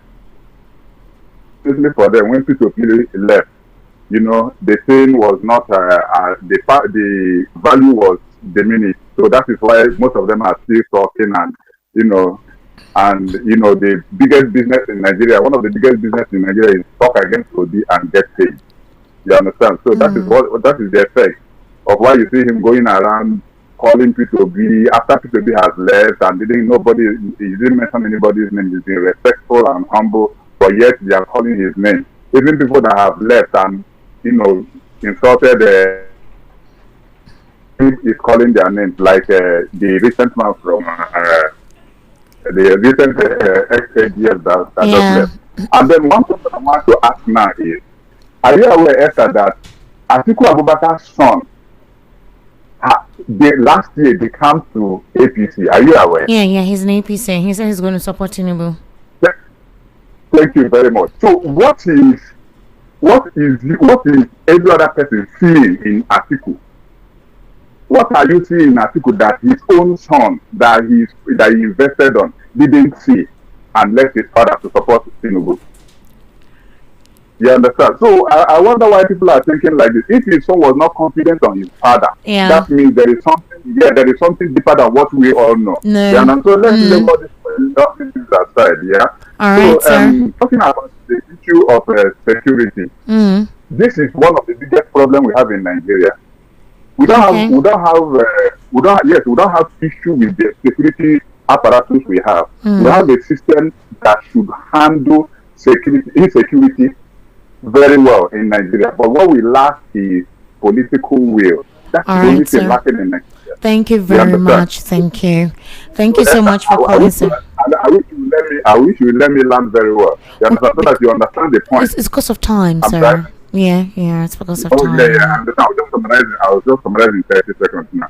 So if we had a political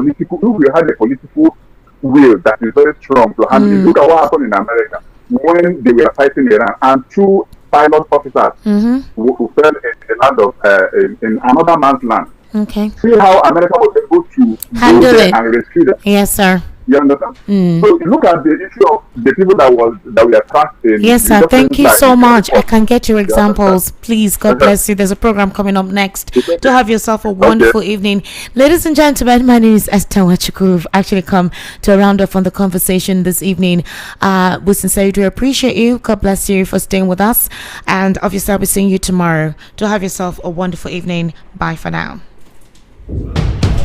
For 26 years, Nigeria has claimed to toe the path of democracy. Have we made progress? Are we truly prepared for the democracy we desire? How far have we come? And where are we headed? Freedom of speech is a cornerstone of democracy, but is it absolute?